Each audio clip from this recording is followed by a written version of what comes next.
Hello, everybody.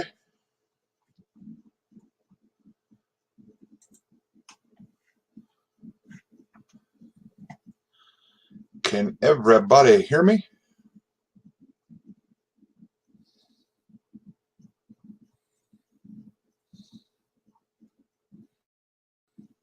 Somebody give me a sign of life and let me know where. Hey, Eddie, you hear me fine? All right, cool. Loud and clear. Awesome.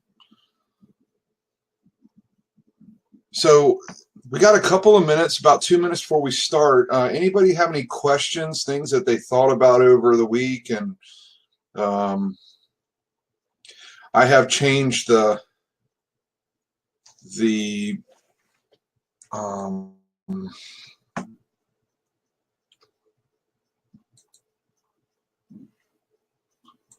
here. I have made a couple changes to the. I got a couple of suggestions with the slides to make them a little better. So I Victor Delta 08. This is Foxtrot Quebec 01. Are you on the sit rep channel? Sorry about that. We're in emergency communications mode with Amron for the hurricane. So I've got going off around me. Let me kill that.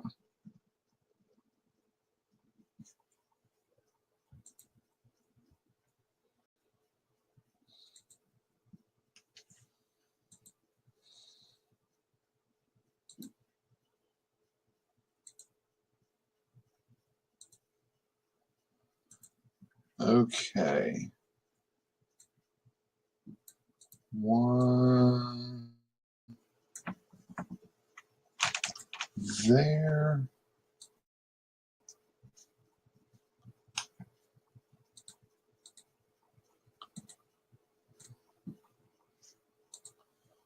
Format the backgrounds.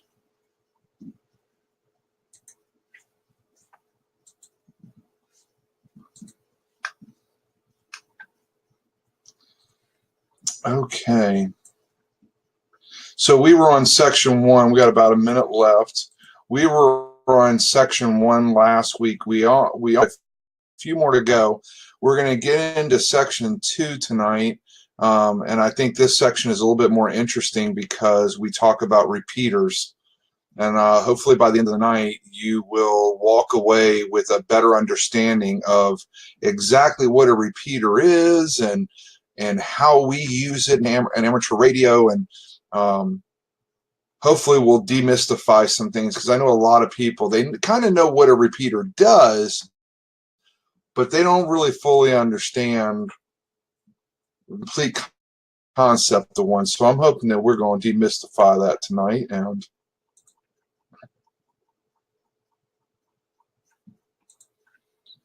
let's see here.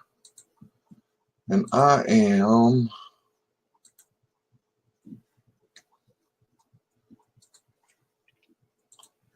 going to go ahead and share my screen. Okay. So this is where I think we left off. I know we're really close around here. So we'll go ahead and get started. I have some monitors. Last week, I think we went over because I had my introduction, and then I got involved with answering questions personally. And I really want to be able to answer questions, but as you can see, there's a lot of materials, and it sets me back a little bit, and I fight with time when I really get involved with wanting to answer questions. So I kind of save them towards the end. If you've printed off the question pool, make a little asterisk as we go through these if you don't understand something, or just ask the question. And a lot of times there are people attending this class that already have their license. They just like a refresher, and are here to help me out. So, you know, I may not be the one to answer your question. I do see it, but for the sake of time, I have to keep rolling. And I try to make an emphasis of keep an eye on those that don't get answered so we can answer them at the end. So with that said, we're up to 51 attendees tonight. Our attendance is probably going to be a little low. A bigger concentration of our registered students are in the Southeast region. As you know, Michael's kind of bearing down right now. This class really isn't at the top of people's lists. And I thought about canceling the class out of respect for them, but just kind of play tug of war a little bit. And there's always that replay. So hopefully I'll give some thorough enough answers that those aren't attending tonight will be able to stay on course. So I will be here as long as I have power. Well, Christina, we are blessed to have you, man. We really are up here in North Carolina. We just get hit by Florence, and we're really praying for everybody's safety down south. I'm involved with emergency communications, and we've just been we've been hammered all day. Some of the stuff I've already heard emerging on the tail end of this, it's not going to be pretty. So. Okay, Jordan, we'll like I always say, we're not here for a long time, but dang it, we're here for a good time. So this question is, what, if any, are the restrictions concerning transmission of language that can be considered indecent or obscene? So the fact is that, you know, you will occasionally hear a swear word on the radio, occasionally. And more often than not, if you do, you'll hear somebody kind of make a reference to, hey now, or, you know, they'll make some kind of reference to kind of recognize that it's not acceptable and try to help cover the person. But there are conversations that take place on ham radio that are quite impassioned. And on the repeater, on the local side of things, you won't see it as much. But on an HF, worldwide bands, you'll hear some more politically charged conversations and things like that. Repeater wise, because it's local, people have a tendency to want to kind of hide themselves a little bit more, especially in the prepping and SHTF community.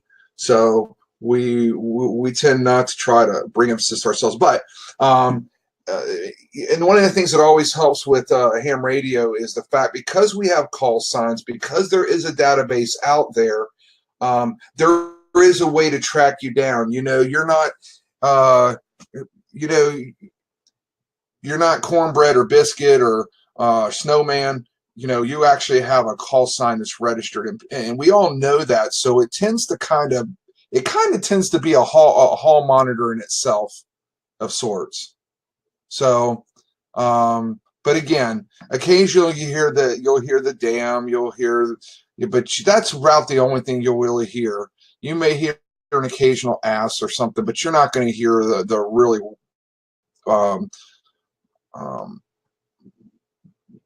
the more colorful language on any of the repeaters. So, but when you do, you certainly can kind of make reference that, hey, watch yourself. Just kindly tell somebody so. What types of amateur stations can automatically transmit the signals of other amateur stations? So in this question here, all of them, only one of them doesn't have a repeater in it. So you know it's going to be a repeater, right? Because it repeats the signal. Auxiliary stations and in space stations would be. So, you know, the biggest difference between a repeater and auxiliary station is that a repeater at the basic level is an open station which is available for any amateur licensees to use.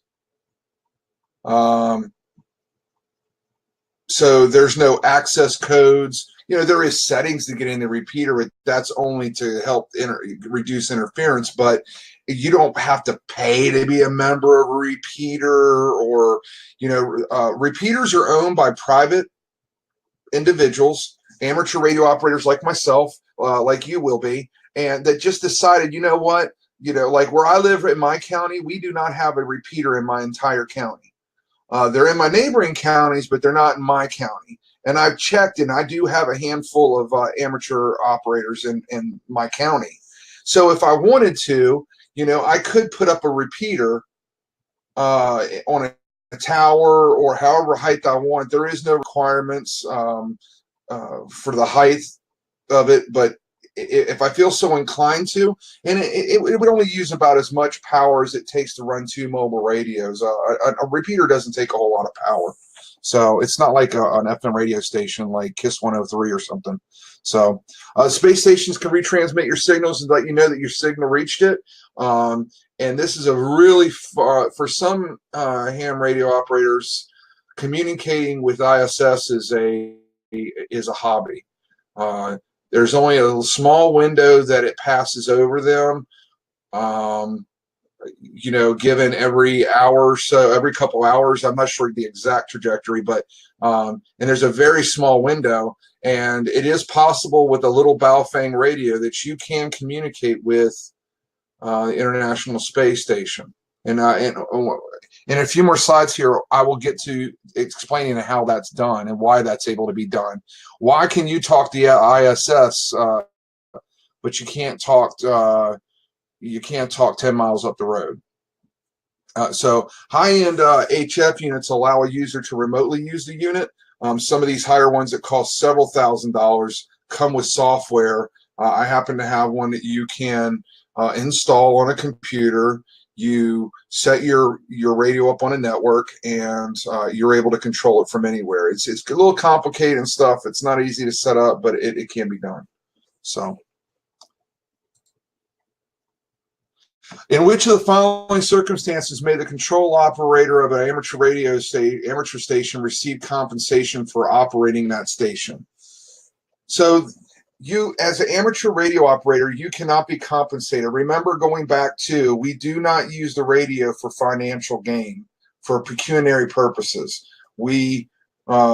Now, the only time where money can, financial compensation can play into the mix is in a classroom setting where a teacher is being paid for being a teacher, but not being the radio operator. And they just so happen to be holding a class that is using amateur radio. You'll see sometimes a science class will use talking, NASA is always holding educational nets and things like that. And they strongly encourage public school systems to participate. So you'll see that a lot. I know I can remember as a kid that there was times when there was a teacher here and there that performed an experiment or something like that. So, but you can't be financially compensated. Even your neighbor technically is not allowed to pay you to be able to call his aunt down in South America. When you activate, if you're part of Aries or RACES and you perform emergency communications, you cannot get paid by the local government. So just the school teacher is really the only, or like astronauts, and interesting enough, most astronauts that go into space are amateur radio operators. It's part of their comms capabilities. So with all the nice high-end equipment that's on a space shuttle, at the end of the day, it comes down to it is amateur radio is still there for them to use as a backup when all other systems don't work.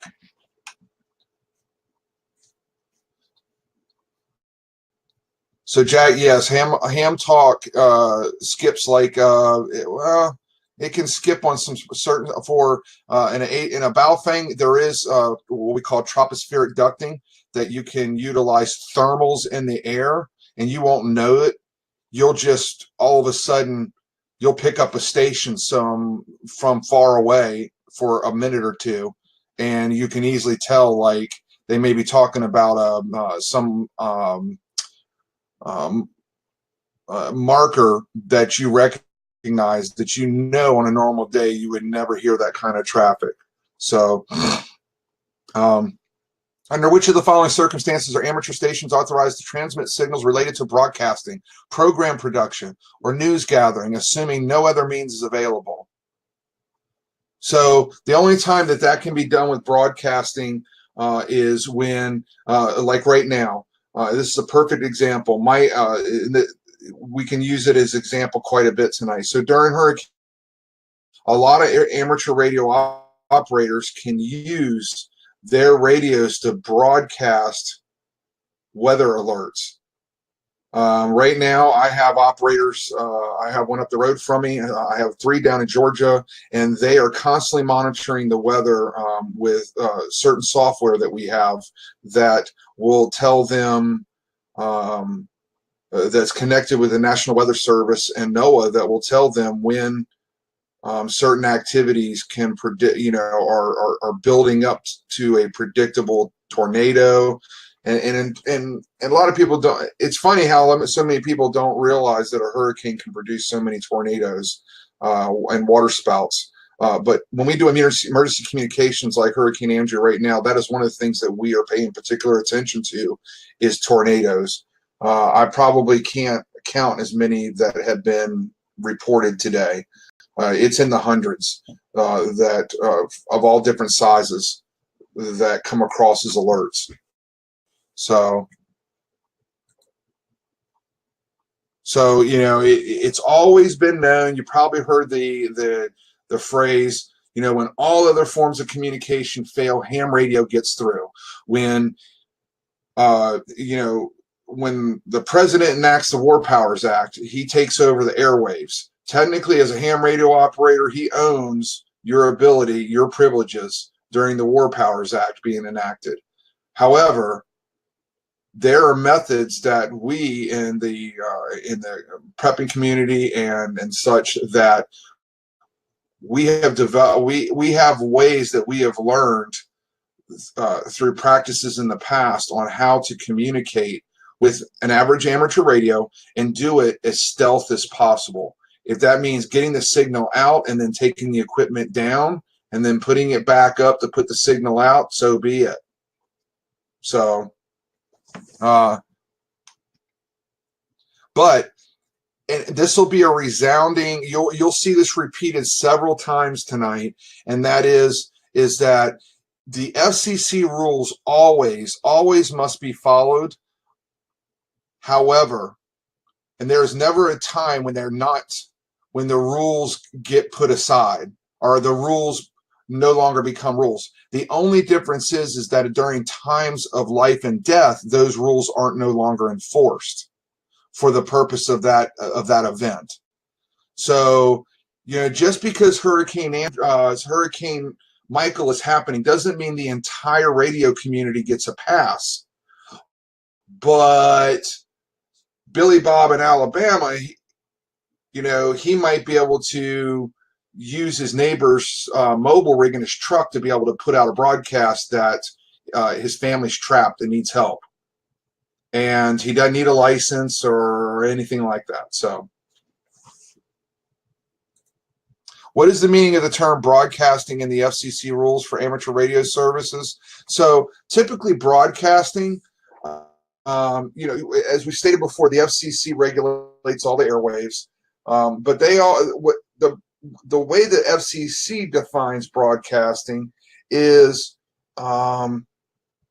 information that is broadcast, that is just broadcast to a general public. There's not a specific recipient in mind. It is, we do not, technically you are not allowed to broadcast in ham radio. You have it as an amateur radio operator, you must have an intended audience or an intended recipient. Now you might get out there, you might say CQ, CQ, CQ, and you just want to strike up a conversation with somebody, but you're still aiming to get one person to talk to at least.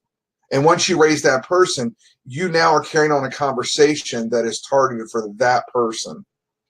But broadcasting is what you would think of. Just remember on the test, it's no different than a TV broadcast, right? It's meant for the general public to receive it. And amateur radio, it's discouraged, except for times of emergencies, an immediate emergency. All right, Kathy, good to see you back with us. Yeah, sometimes this interface, it can, for you, it may not be, there's nothing wrong with the interface, but your internet might get a quirk in it or something, and just restarting, coming back in helps. So, When may an amateur station transmit without on-the-air identification? So, and what they mean here is when can an amateur station transmit a signal that doesn't have Morse code identifier attached to it, a verbal identifier attached to it. And the only time that really takes place is when we're dealing with model aircraft. And these model aircraft, this gentleman here with the remote control in his hands, a lot of times he is broadcasting on UHF. A lot of times. There are times when they could be broadcasting on VHF. But most of these receivers are tunable. In other words, when they arrive at the event, the coordinator of the event will get everybody's model frequencies. In other words, they want to make sure that one operator isn't operating two aircraft, and a guy sitting there next to his plane, and all of a sudden the plane goes taking off across the field, and he doesn't even have his remote in his hand. He can't stop it because Joe down at the end of the field has no idea. He thinks he's controlling his aircraft. He doesn't have any idea that he's controlling the other. So you get the idea that there's no identifier attached to the signal. And when you're listening to it on an amateur radio, you're hearing that signal. It just sounds like gibberish. It sounds like a fax machine. It's not discernible to you.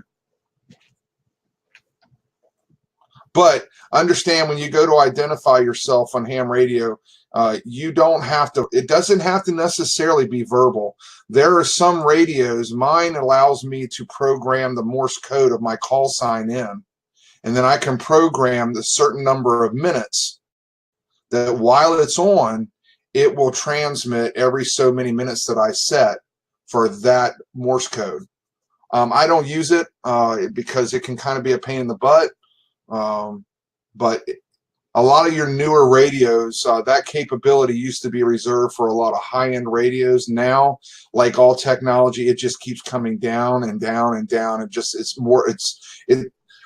it's becoming really readily available. I told you I have a radio that allows me to remotely control it and be able to give my call sign out in Morse code. That kind of radio 5-6 years ago would cost you $7-8 grand. You can now get that in a radio in the $1,000 range. So you see, the technology is just getting cheaper and the capabilities are getting more. When is an amateur station permitted to transmit without a control operator? The only amateur station that does not have a control operator is a repeater. There's nobody driving that repeater. Okay. Other than that, there isn't a time when an amateur station is permitted to transmit without a control operator. And I say that a repeater is an amateur station because it technically has a call sign to it. All it is really two radios, one set to one frequency, one set to another, and a controller in the middle delegating that incoming, outgoing traffic. So a repeater itself is considered well, an FCC doesn't really consider it an amateur station, but in its simplest form, it is one. However, a radio always has to have a control operator to it. So when you get up in HF rigs and you get on digital HF, if you ever go for your general, I could probably disagree with this statement if I really wanted to get technical with the different modes and stuff that we use for digital. But for the sake of technician class license, that isn't where you're at right now. So just stick with never. You always have to have a control operator.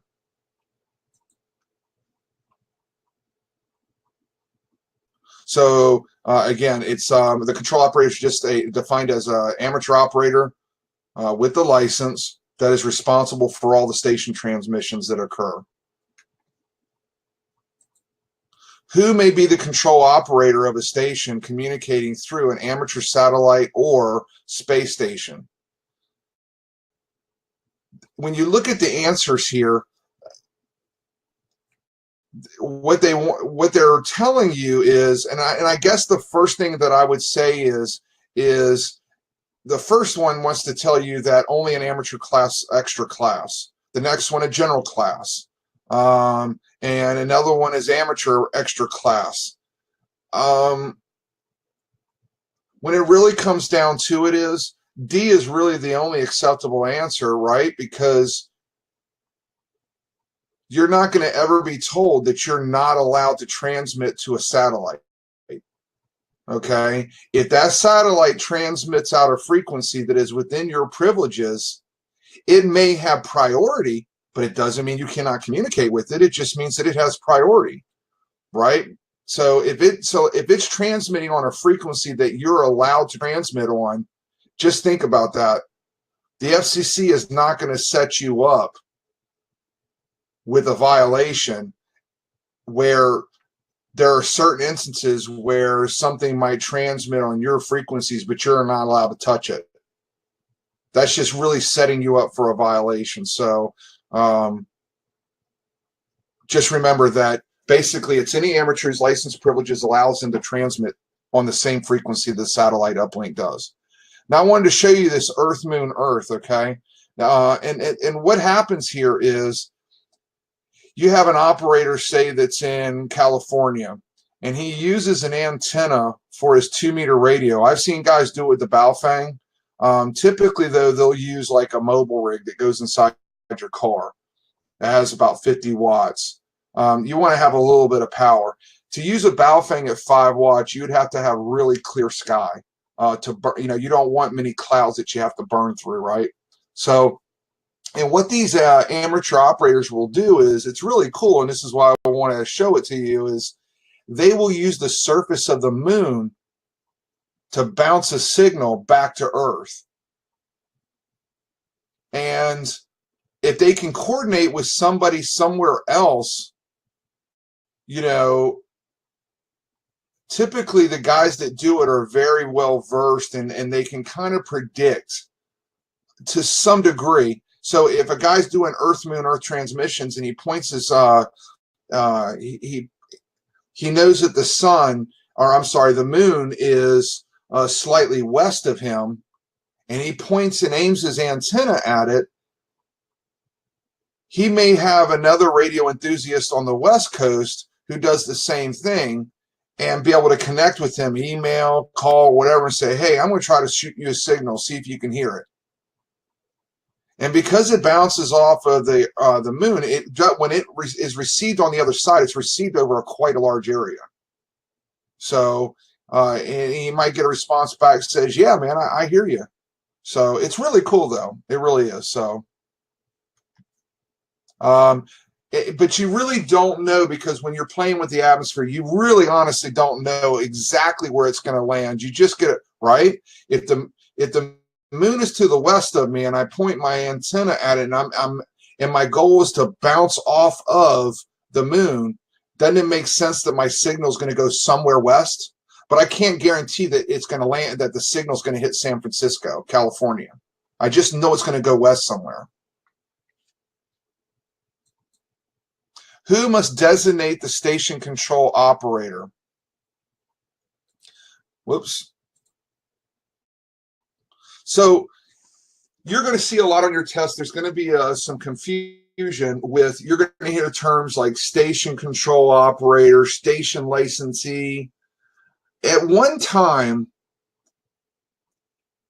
your station had an identifier to it, and you had an identifier. They did away with that years ago. Where this comes into play is when you think about a radio club. So a radio club, an amateur radio club, will have a small room off to the side with radios in it. And those radios in that club will carry the club's call sign. Now, if I walk up to that radio, I am pretty much free to be able to use my call sign personally, because you as the receiving end, you don't have any idea. It's impossible.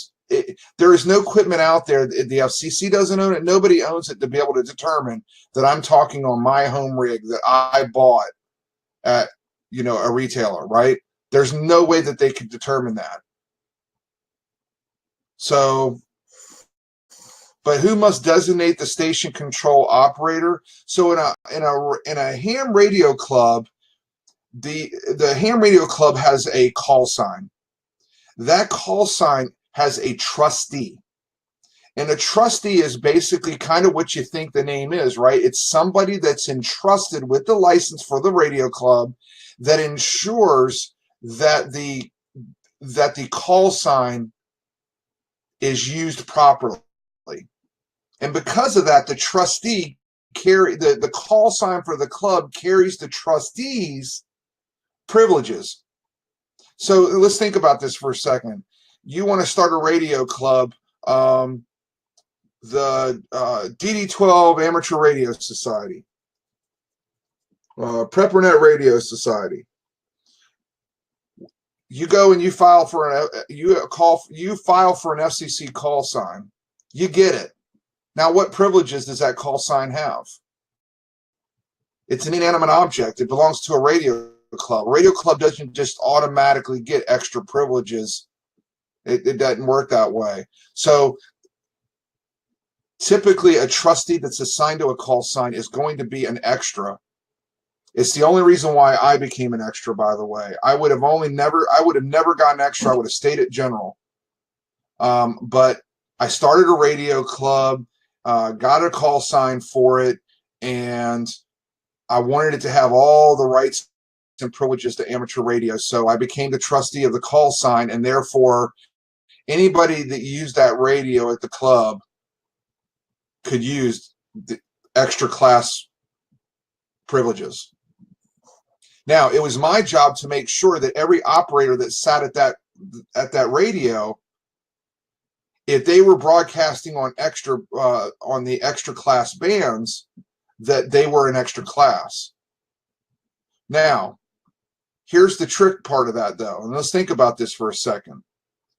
If you're a technician class and you go to a radio club and you get on their radio and you broadcast out and you use the radio club's call sign, which you're allowed to do, how does anybody know that the talker is an extra class or a general class or a technician? They don't.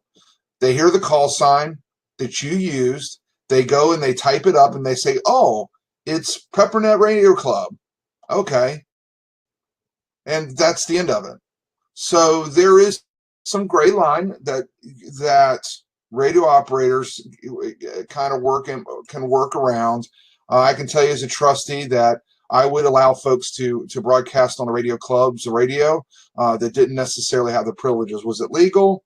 Maybe not, but they used the club call sign, so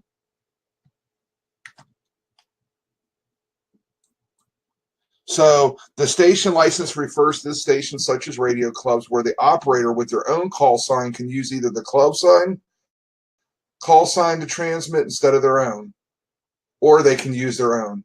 The privileges of that station license are dictated by the trustee of the station license, okay? So, and I've already explained who the trustee is. Typically, you never want your trustee, and now a trustee can be a technician class. There's no rule saying what a trustee, what license level he has to have. But when you understand that the license or the call sign that the trustee is entrusted with carries his privileges, it makes no sense but to find an extra class operator to use.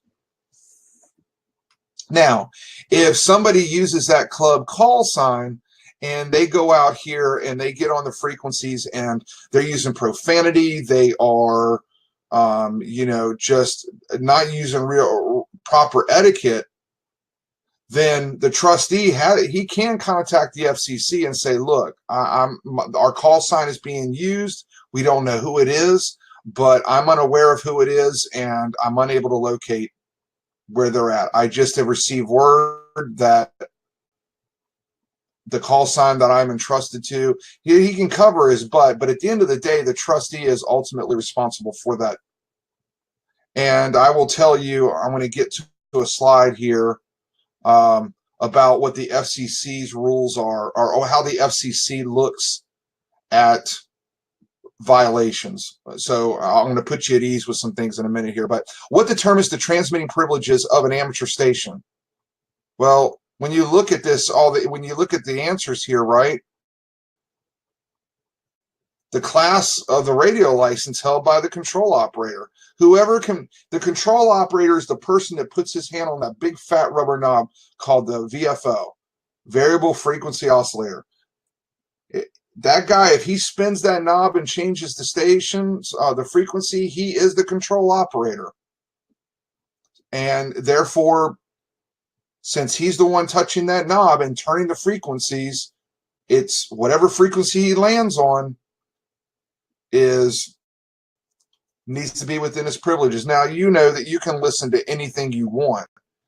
You can listen to, just because you're a technician, you can listen to traffic on extra class band privileges. You just can't transmit. So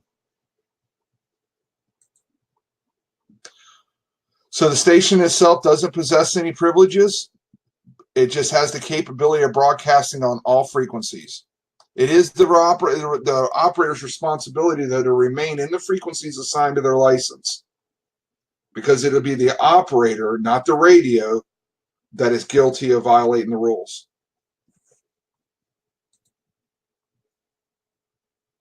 Harold, I see your hand is raised.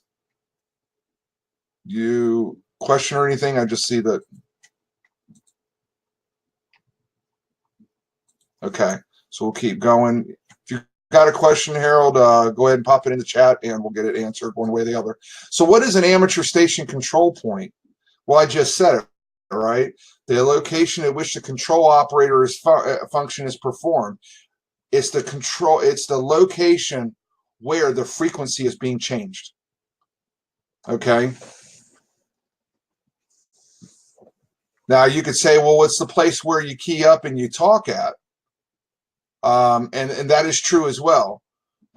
They both work hand in hand. So if I'm controlling my radio remotely, my control point is my office at work. If that's where I've got the software fired up at, it's not at the faceplate of the radio.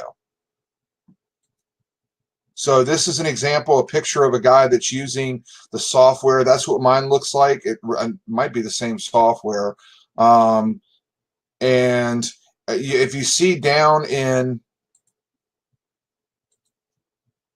right here, he's got what we call the VFO knob, the tuning knob. And he has just that plugged into a USB port probably. But that's pretty much typically how it works. Most of the time you could use a mouse. You just click on the frequency and use your arrow buttons on the keyboard. There's other ways. That's just what he chooses to do. So it doesn't matter where they're located. It's just where they are actually controlling the radio is the control point.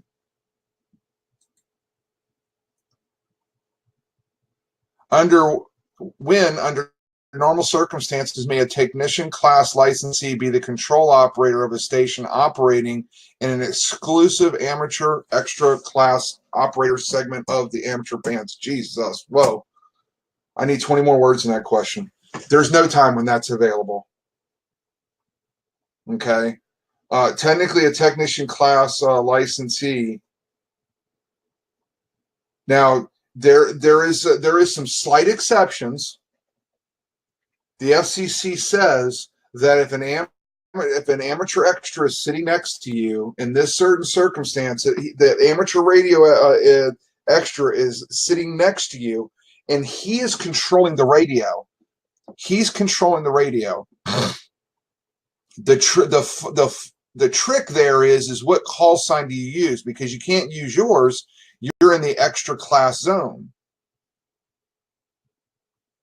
So the only time that this may possibly be an exception is if you were at a radio club and somebody with the appropriate privileges sits down, tunes to the frequency, and they key up, and you talk using the club call sign. Because you're not really the control operator, you're just a communicator. Again, that's a technicality, but for the purposes of staying clean with black and white and in testing wise, just understand that, you know, a technician class licensee has to stay in the technician class privileges, period. So this is a perfect example of what I can tell right now. This is a field day exercise, and this is what they call the GOTA, GOTA, get on the air. And usually when you do a field day, they have several throughout the year, but they have a main one. They have a main one that happens over the summer. And what it does is they have one station where you don't even have to be licensed. You can walk up to that station, use the club call sign. But as you can see, this little girl here, she may not even have a license, but this gentleman here with the clipboard, it looks like he does, or the guy standing next to him. They both have papers in their hands. Now she has her hands on the frequency knob. But again, there's the purpose of taking this test, black and white answers, and there's the real world of nobody has any. If I was listening to this young girl talking, I would have no idea if her hand was on that knob or his was. Okay, but the get on the air station, it's really kind of a goodwill. The purpose is trying to encourage folks to get their license. You know, somebody sits down, you get a little girl like this, and she keys up and she talks to somebody, and they're in a foreign language. What do you think how that sits with that young girl, and how her interest is excited about ham radio, that she talked to somebody, she didn't understand what they said, or imagine if she was French and she sat down and actually reached the station in France, and she understands what they're saying, and they tell her they're in, you know, Paris, France. You know, she's only ever talked to Paris, France on the phone. Now she's using a radio to do it. It's a good possibility that she may be excited enough to go get her license. So, but let's always stick with the general rule that the operator must always transmit in the privileges that their call sign, the call sign that they have, belongs to the class. When the control operator is not the station licensee, who is responsible for proper operation of the station? So again, you're seeing the difference between what is a control operator and a station licensee. You as a person you're only ever issued one license. It's to you. Let's go back. Keep in mind that the language of this question is referencing a radio club. Okay, so the control operator that sits in front of that radio, the station licensee who's the trustee, it's his responsibility to make sure that who's sitting in front of that radio has the privileges to transmit on the frequency that station is set to. So they're both equally responsible.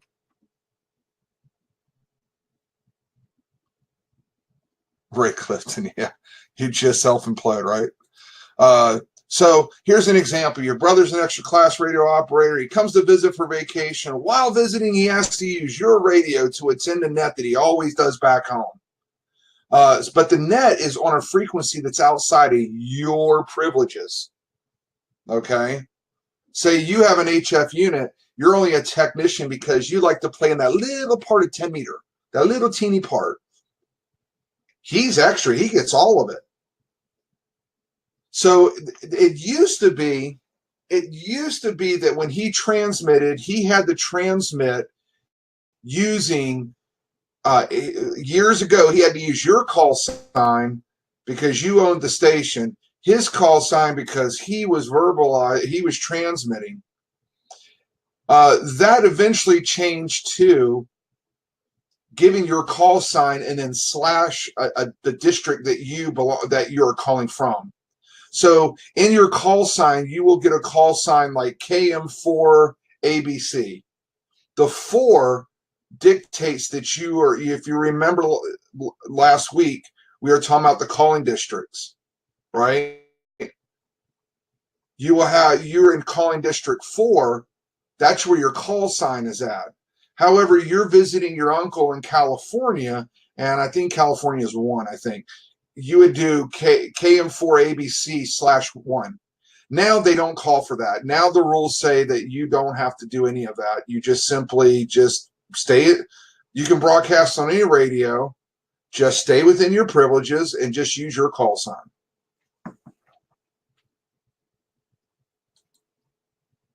Which of the following is an example of automatic control? Well, when you look at all these, a repeater is the only thing that really it sits silent, doesn't bother anybody, doesn't do anything until somebody keys into it.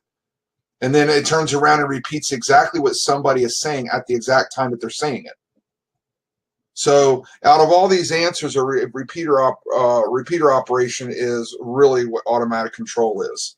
And that goes back to that question that I asked you at one time, at what point is automatic control acceptable or something like that a couple questions ago. And it said at no time, and I told you, well, technically a repeater works under automatic control. You keep getting a lot of interference, meaning static. You're getting, is anybody else getting it? Or is anybody else hearing me clear? So I use this picture because I'm sure that there are plenty of people in this class that own one of these radios, a Baofeng. Well, this setup right here is a repeater. All right, thanks, guys.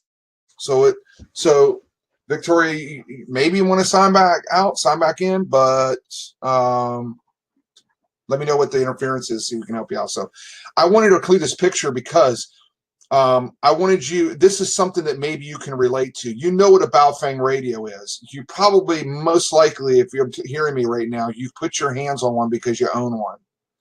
Well, how about if I give you an example of two of those radios with a little duplexer in the middle, what we call the traffic cop.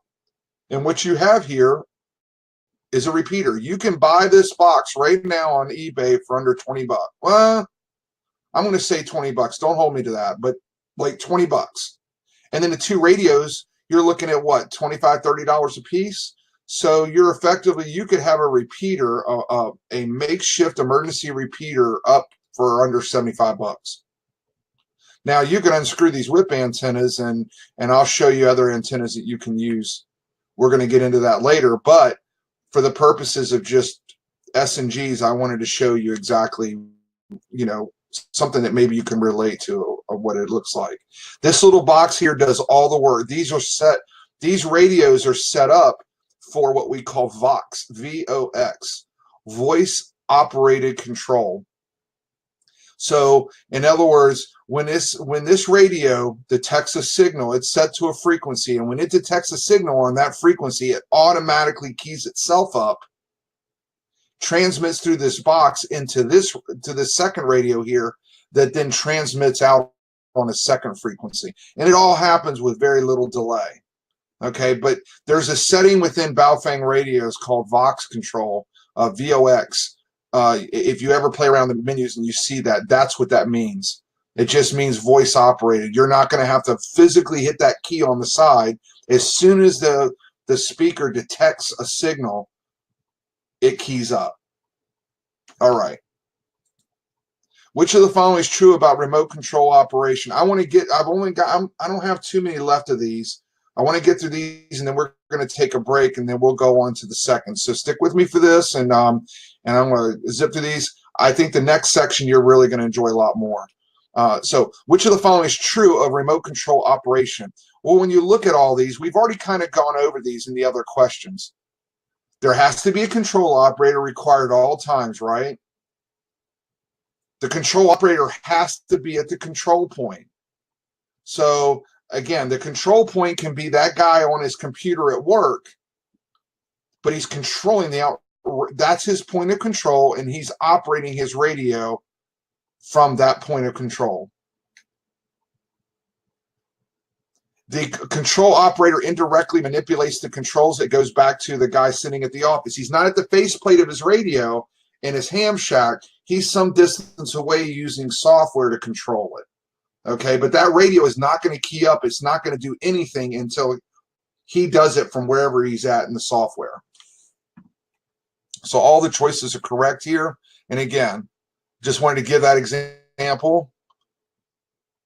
So the price to be able to do this has gone down quite a bit, man. It's like Baofeng radios. 5 or 6 years ago, Baofeng radios were just coming on the market, and what you could buy for $25 now, 5 years ago, was $50, $60. And 7, 8 years ago, Baofeng radios weren't even a thought in somebody's head. They weren't even around in America. The cheapest handheld you could get was probably $200-$300.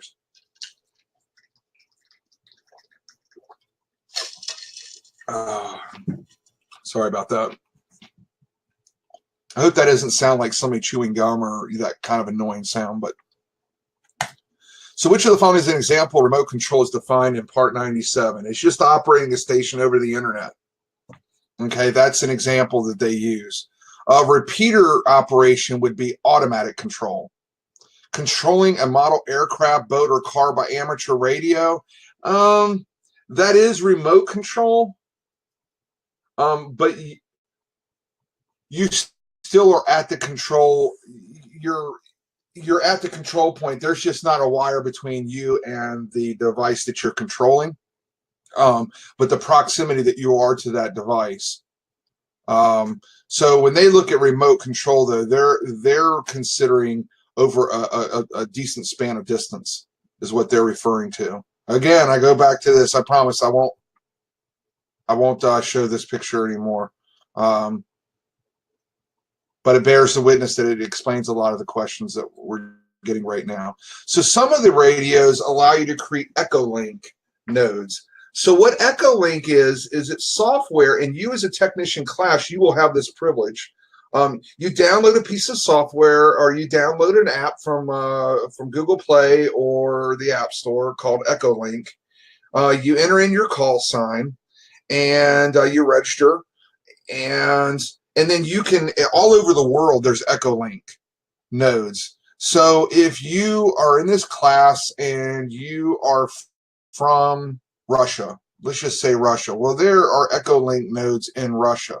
From your cell phone, you could go to Russia, then you could drill down further to a country in Russia, to a city, and it will show you all the nodes, Echolink nodes for that city. You click on one, and now from the comfort of being in your home in Florida, Georgia, North Carolina, you can talk through that repeater out to the the community there over the internet. It's really cool. I mean, it's so. I will tell you that I'll give you an example. Anybody remember the Bundy Ranch with Clive and Bundy and Ammon Bundy and all them that happened? I think it was back in 04 or something. I can't. No, it wasn't 04. It was 2013, 14. Anyways, they had an Echolink repeater that was very close by, and a lot of us that belong to teams on the East Coast, we were able to get in and communicate with the teams that were inside Bundy Ranch using Echolink before the FBI found out and shut it down. Just give you a perfect example of how that works. A lot of times, I was talking to somebody that the shooting that happened in Las Vegas, the Mandalay Bay shooter. Somebody, I was talking to him about his experiences, how he logged into the repeater and he could hear radio operators that were on the ground around that vicinity talking into the repeater through Echolink. No, okay, good question, Ray. Not every repeater is an Echolink repeater, okay? And that's the trick. And it's up to the repeater operator, the owner, if they want to make their repeater a node. Okay? You can create a node. You can create an Echolink node on a radio. I have a radio here. It's a Kenwood, and one of its selling features that they sell is that it enables you to program Echolink nodes into it. Okay, and a lot of radios won't allow you to do that. There's only a few out there that allow you to. So if your radio allows you to, without you connecting it to to the air, you can put an antenna up high enough, and anybody that's around the reception of your antenna of your radio, they can use their cell phone or desktop, go to your Echolink node number, it's like a 7-digit number, and they can talk into your radio without using a radio on their end. But not every repeater is an Echolink node. It's totally up to the repeater owner. I know there's a few Echolink nodes. I'm about an hour. Doesn't matter. I'm over an hour away from Charlotte. Inside Charlotte, North Carolina, there are quite a few Echolink nodes. I'm out in the country where there's not really. I don't even have a repeater in my area. The nearest Echolink node to me is about 50 miles away. But a lot of times where my ham radio might not reach out, I can get a radio signal and I can get data, and I have a ham radio on my cell phone. Does that make sense to you? So just understand that technology has moved far enough along that as a technician class operator, you have a wealth of tools, not just that Baofeng, but you have a wealth of tools at your reach to be able to use.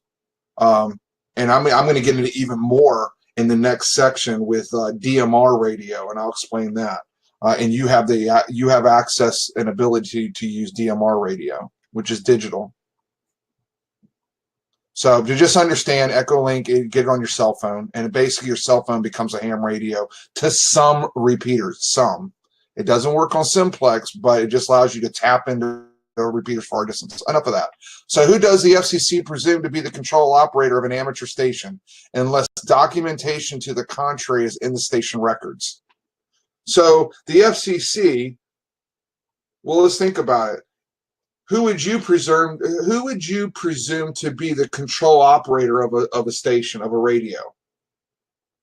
Well, it would always be the person that's licensed. It would be a person that is licensed, right? It doesn't necessarily, right here, they're not saying that it is the station owner.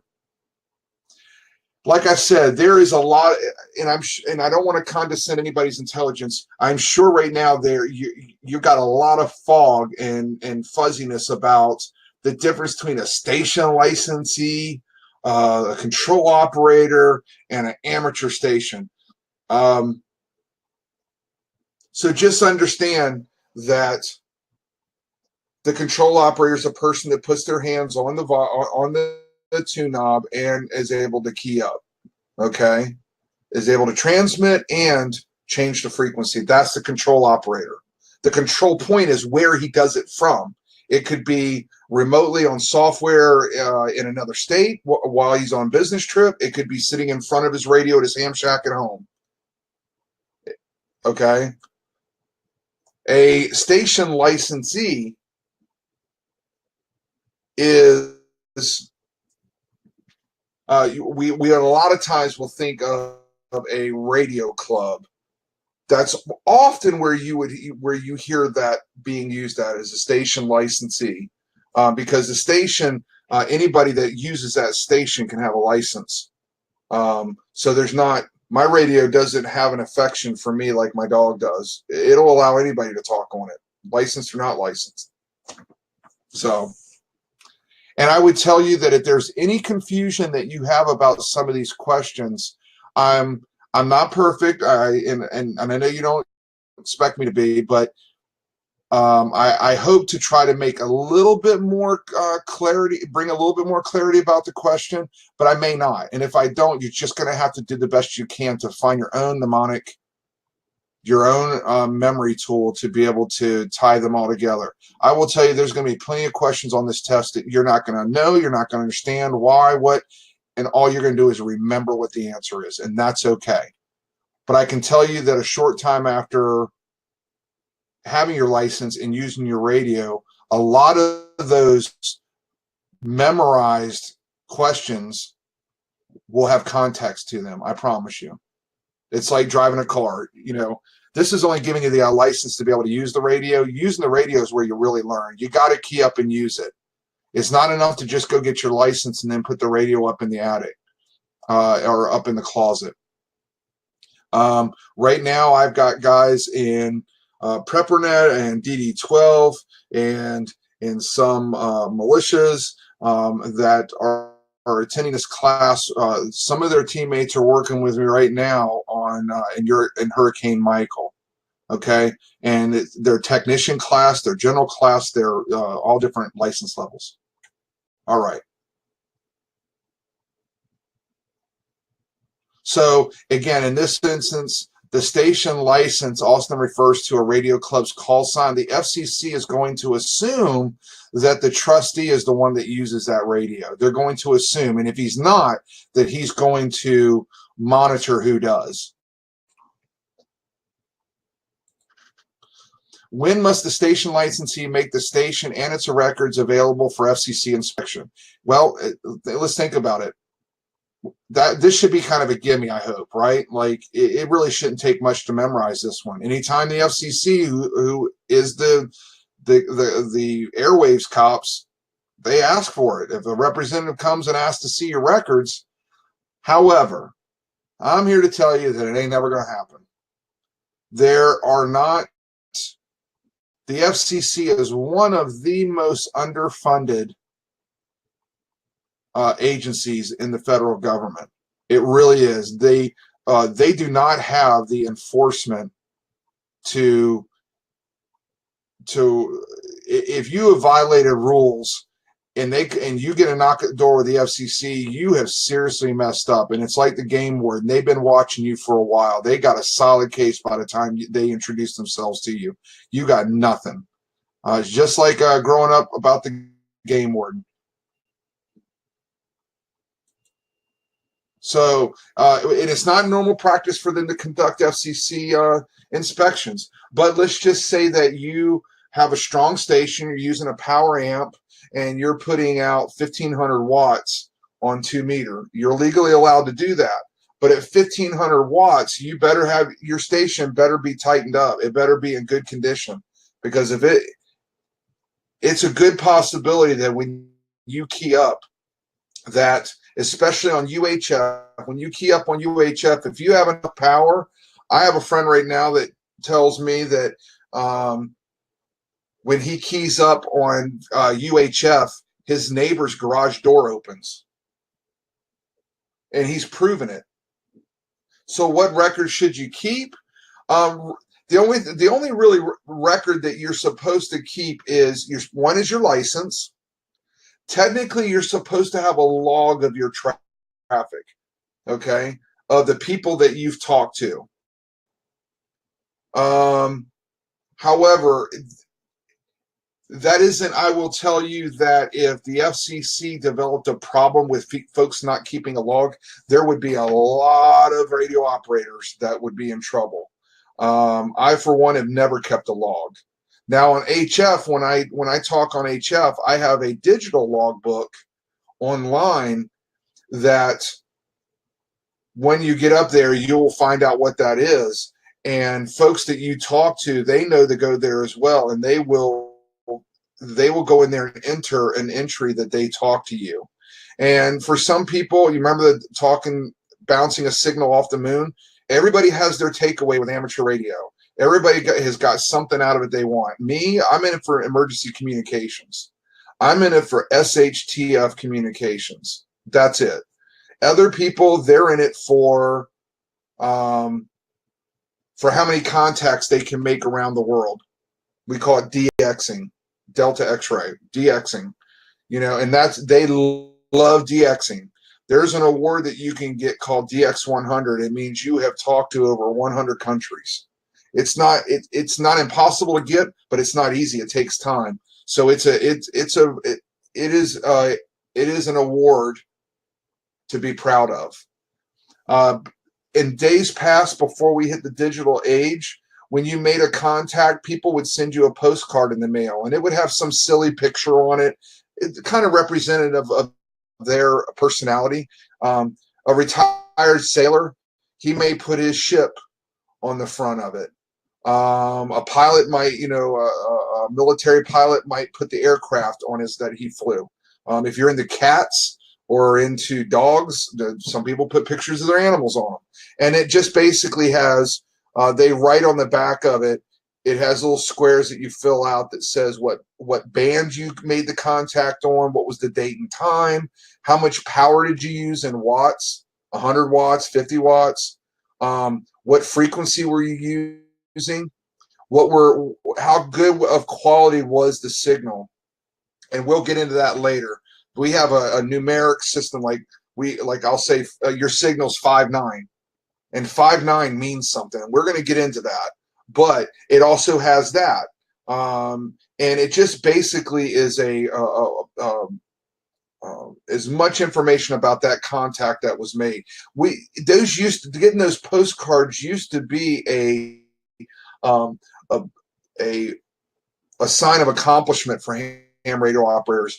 When I was a kid, I go in, my dad had a map up on the wall, and he had little colored thumbtacks, and he had them pushed in all over the states and the locations that he had talked to. And around that map, he had postcards that he had thumbtacked to the wall of people that he had made contact with. Nowadays, we don't do that anymore.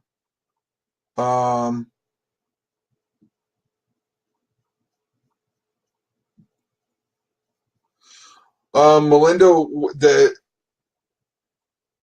the manual, the license manual, you said second edition. It should say on it what years the questions cover, and it should say 2018 to 2022. If it doesn't say that, the questions are going to be different than what I'm showing you. I am showing you the questions that just came out in July 1st of 2018. Brand new questions. And these questions that you're taking, this class that you're taking right now, these questions are good until 2022. So check the cover of that book or somewhere in it to see what years testing does it cover. And I'm willing to bet that you got an older book. Second edition, I think they're up to more than that.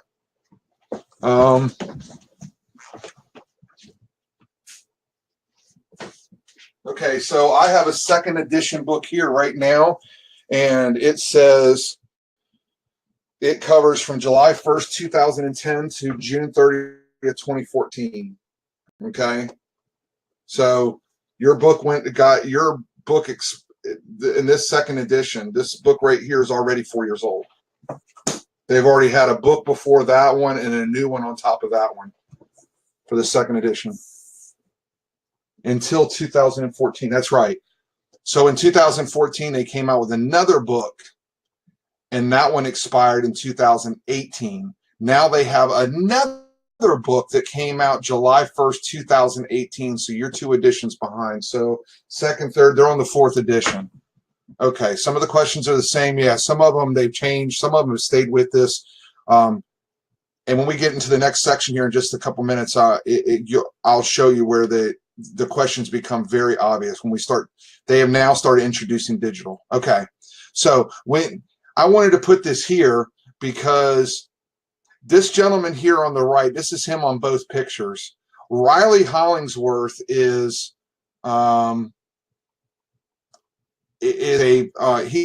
pretty well known, but he was a code enforcer for FCC.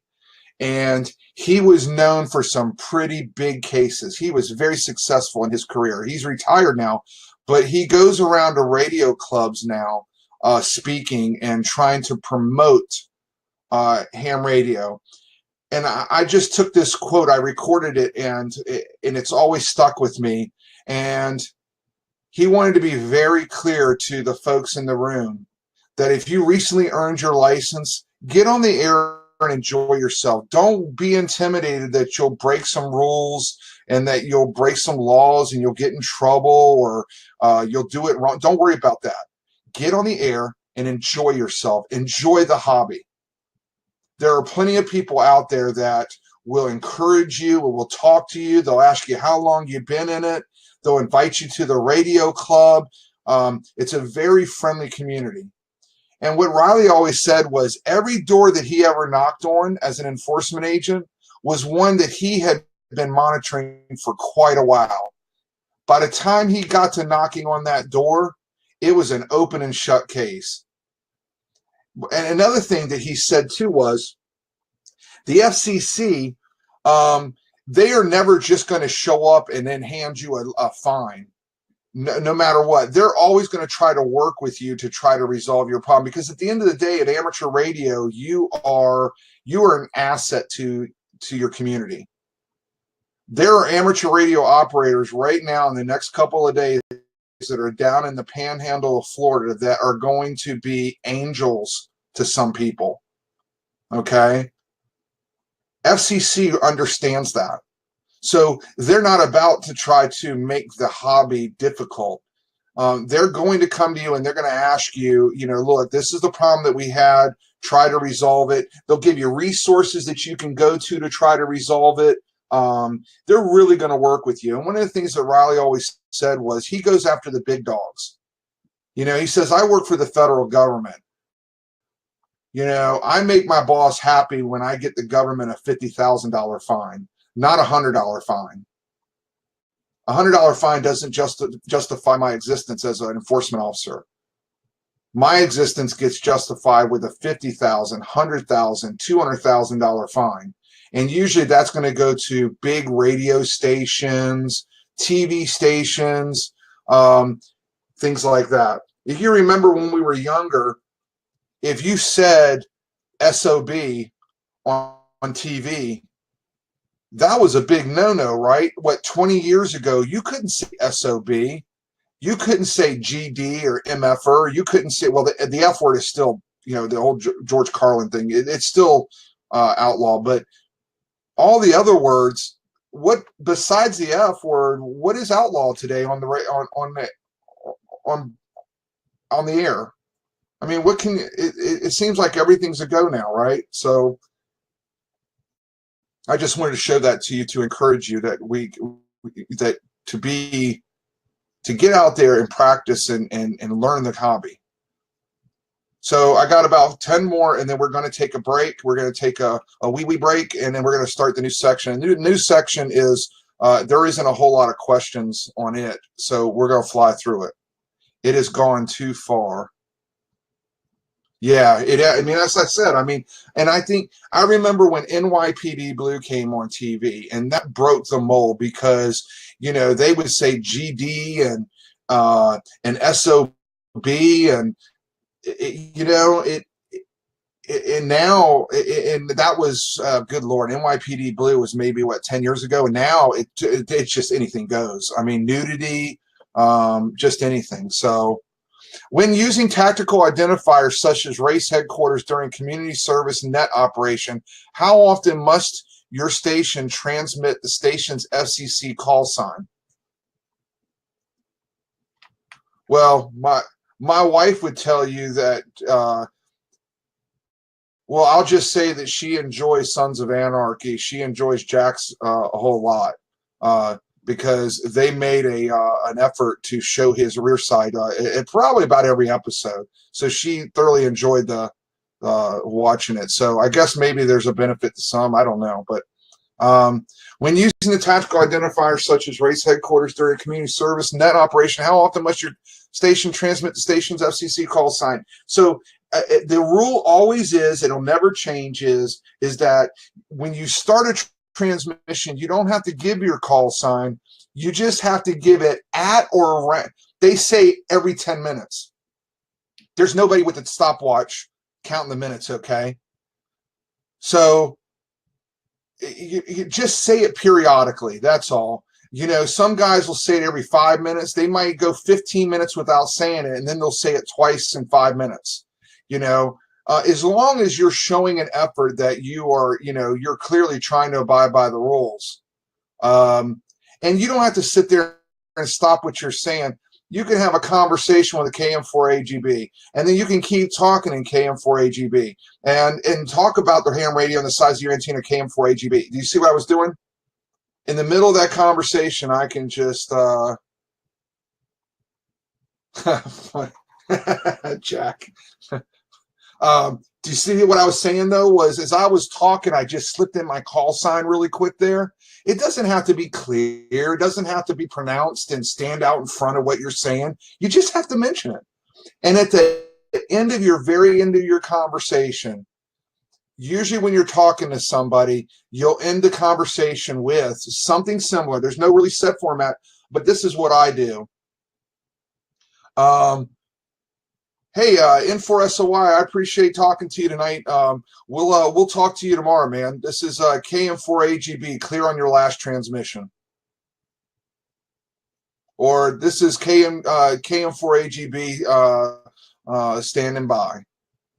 And that tells, when I say clear on your last transmission, that means I'm done talking. He's not going to hear anything else from me. And he might come back and say, KM4AGB, N4SOI, you have a good night too. N4SOI clear. And that's typically how a conversation ends on ham radio. Oh, Lord, I started something real bad. Oh, So, and where you see what they're talking about in particular, they're talking about race headquarters, and you'll see that. So Aries, where I'm going to talk about Aries in just a little bit. I keep saying that a lot, but these things do come down, and I'll give you more context. Just hang in there. Aries uses race events, marathons, triathlons. They use them as practice events for passing messages. Because in a race, you will have a roving vehicle with somebody with a radio who's running up and down the race course around, taking supplies, first aid, hauling, hurt athletes, whatever. And then you have stations along the way, check-in points. And what you're seeing here is these ladies have a clipboard, and as athletes pass by, they're writing down their bid numbers. Okay? And periodically, she is going to call out the bid numbers that she has so far. Okay? And the communicators at the finish line and at the halfway point are going to write them down too. So and what happens is somebody will say, they'll say any station recorded bid number 32. And all the stations will look, and if station 2 says he passed by my station at 10:23, okay, then they'll ask station 3, did he pass by your station? And they say no. Well, then they know to go look for that bid number between stations 2 and 3. You get what I'm saying? So they use these race headquarters and things like that. Now, this lady here, she might be station 2, but she's going to call out. She might be talking to other stations. She may be talking to headquarters, and she'll say, finish line, this is station 2. I've got bid number 94, KM4AGB, and he just passed by my station, and he should be arriving at station 3, KM4AGB, in probably about 10 minutes. So you get what I'm saying. So but do you see how neat that is, though? Okay, station 2 established that he passed by at a certain time. They know that, okay, well, then the next question is, did the next station 3, get him? Nope. Okay, we know that we can send crews out looking between those 2 stations along the route to see if we find them passed out in a ditch somewhere. Okay, so, but you still have to she has to give her call sign every 10 minutes and at the end of her transmission. Now, only when she's transmitting. If she goes 4 hours and doesn't have a single transmission, she doesn't have to every 10 minutes key up and just to give her call sign. It's only if she's talking. Now, if she only has a conversation for 5 minutes and she never reaches that 10-minute point, then she only has to give her call sign at the very end of her at the last word that she says, her call sign. Get what I'm saying? But if she's going to sit there for 4 or 5 hours, she doesn't have to key up every 10 minutes and give her call sign. It's only while she's transmitting does she have to give that. Okay.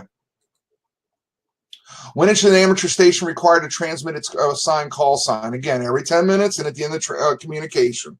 Okay. It's a constant. You'll see this several times. Which of the following is an acceptable language to use for station identification when operating in a phone subband? Hey, Leah, we're glad to have you. Well, you're not too far in. I got a new section I'm going to be starting in a few minutes here. We're going to take a break. I got a few more, and I think we can. So I'm just finishing up last week's section. So you're allowed to speak Russian to, your Aunt Svetlana, okay, in Russia. But your license is an American license, so you have to give your call sign every 10 minutes and at the end of your transmission in English. Okay, you have to transmit your call sign in the language of which your license is attached to. A Russian operator, in Russia, he's not going to give his call sign in English. He's going to give it in Russian because his call sign was issued to him from Russia. But he can talk in Hungarian. He can talk in Pig Latin. He can talk in Alabama redneck. Nobody cares. Just he's got to talk in the native language. He's got to give his call sign in his native language. That's all. What method of call sign identification is required for a station transmitting phone signals? So you have to give, basically what they're getting at here is you have to give your call sign when you're transmit your call sign every 10 minutes and every at the end of the transmission, you have to give it in the same mode in which you're transmitting in. You can't sit there and talk on voice and talk for 10 minutes and talk for an hour, and every 10 minutes your call sign is being put out digitally, on PSK 31 or my radio allows me to record my call sign as a voice. And every 10 minutes when I'm talking, it'll interrupt me and it'll give out my call sign every 10 minutes. Or I can use Morse code, and a lot of it's real cheap to do that. It just takes a little chip to do it. And the radio company looks at it like we're just helping the operator abide by the rules. And the FCC is not going to complain, right? So a few more here. So you don't have to identify yourself by voice alone now. Again, you can use Morse code, okay? But the Morse code is being given out over the voice or in the voice band that you're on. You are allowed to do that. Now, you can use voice if you so inclined that Morse code. There are sections of the band that are reserved for Morse code that voice can't talk in, but you can use any frequency you want to transmit Morse code. You're not isolated to using just that little Morse code section. The reason why they give that Morse code section is because they want you to be able to have a place where you're not subjected to interference, a bleed over from somebody's voice. If you want to transmit in the middle of the voice bands, Morse code, just understand that you can't get pissed if somebody talking next to you want interferes with your Morse code, okay, and your audience can't hear it. Just understand that. So why is it called called CW? So it's continuous wave. CW is called continuous wave. We're going to get into it later in the course, but that's why it stands for a CW, continuous wave, because in earlier times, Morse code, the line was always live. It was just a matter whether you opened the circuit on the line or you closed it that created the dit or the da. So it's CW is how it. Which of the following formats is a self-assigned indicator is acceptable when identifying using a voice transmission? So this is important. This is the map that I was telling you about. Right now, like I'm in zone 4, okay? When you get a call sign, wherever you go to take your test, when you're issued that call sign, you're going to have that number attached to your call sign. So California is 6. If you're in California right now listening to me on this replay or live, when you go take the test, you're going to get a call sign something like KK6 AWB. But the 6 is going to be there, okay? When you go to get a vanity call sign, you used to have to use whatever call sign you got. You were free to be as creative as you wanted as long as it was available, and the number in that call sign was in your call district. Now that's not the case. I can get a vanity call sign. I'm in zone 4, but I can get a vanity call sign where if I want the O, if I want, it spells a word, I can use the 0 to account for a O, or 5 for an S, or 1 for an I. You don't get your call sign. You don't get a call sign right then and there, though, when you take the test. Okay. So what happens is you get a little piece of paper and it says what you passed. We covered this last week, but it says what elements you passed and that you just passed. You have to wait until your name shows up in the FCC database. If you go back to last week's replay, we cover it. And I give the address and everything where you go to look. It usually typically can take anywhere from a day to a week. I've done it where I gave the test the night before, and the very next day I had people's call signs. I've had it where I had to wait a week. I had it where I went out of town immediately the next morning after giving the test, and I was gone for 2 days, and I had to wait till I got back to submit the paperwork. So everybody had to wait 2 days, but it usually about a week to between a day and a week. So what they're telling you here is there's designations between your call sign and whatever designation. So now once you get your technician, you go and upgrade to general. You have a call sign right then and there, right? You walked into the test as a technician, and you passed the general test. Right then and there, you can go home and start transmitting on general because you have a call sign to use. All they're going to do is just upgrade your call sign to a general. You're not getting a new call sign every time you get a new level of license.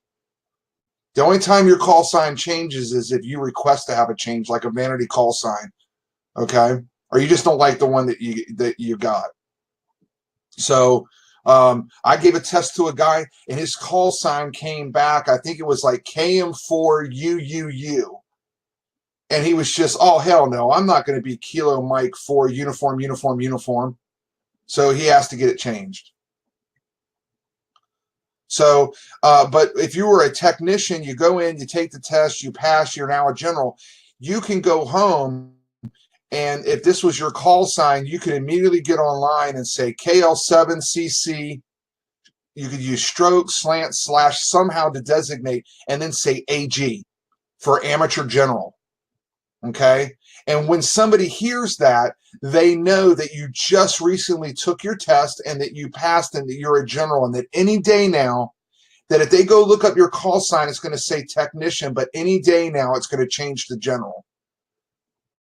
Okay. So it's just a courtesy to let other people know if you use the slant, slash, stroke, something to designate the AG or AE, which is amateur general or amateur actor. Okay. So any one of these are correct. So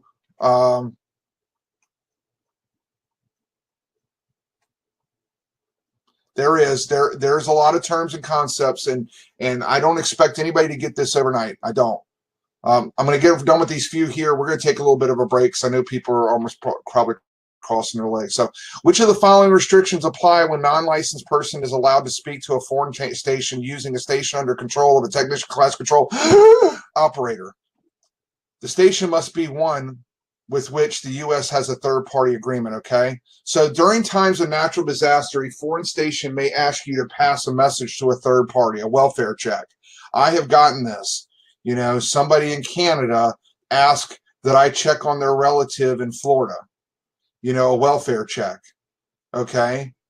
That's perfectly okay. I can accept his message and I can communicate back with him as long as I know that we're okay to communicate with Canada. Okay. I would typically say, to be honest with you, as a radio operator, you're never going to have to really worry about this. This really, truly isn't a huge deal. If somebody is transmitting out of, say, North Korea, and you go respond back, the U.S. Officials are not going to knock on your door, and DPRK is definitely not going to come knock on your door and demand you be locked up. Okay, but just understand that we were talking about last week. The ITU, International Telecommunications Union, is a United Nations agency of member nations that get together and they formulate agreements in terms of how to share their airways with one another. So, but times during emergencies, wartime, the State Department will work out special agreements to help. So, like, say a famine operation in Ethiopia or Somalia, the State Department might declare the state of emergency, and they may lift any kind of sanctions or anything that would normally have prevented you from talking to that country. What is meant by a third party? What is by the term third party communications? It just means that a message from the control operator, the one that actually turns the frequency knob and keys up, to another amateur station control operator on behalf of another person. Okay. So the only what they're saying is, when the purpose of you communicating with somebody is because a third party, somebody off in the distance, has asked you to make that connection with them. Okay. So, technically the FCC rules say that if Russia doesn't have an agreement with Canada and your Russian cousin has come to visit, and you're an American operator, but you're allowed to communicate with Canada and he's not, technically you're not supposed to transmit messages on your cousin's behalf, because he may be an amateur licensed operator. It's silly. You get my point? It's silly. All right, let's go ahead and take a tinkle break. 2 minutes. 2 minutes, and we'll come back. I've only got a few left. Geez, I want to get through this. There's like 70 questions in this one particular section.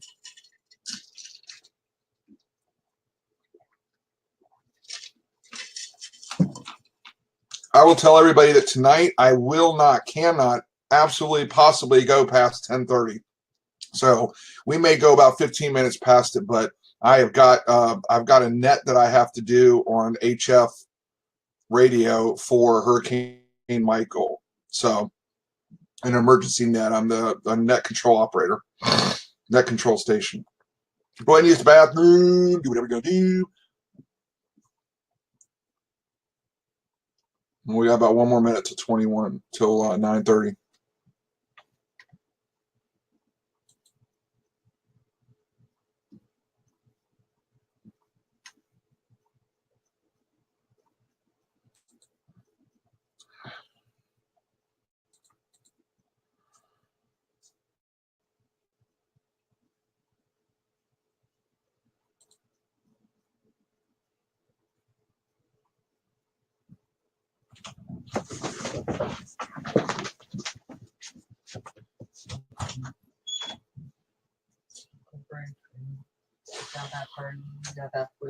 I know, and I'm still on the same section.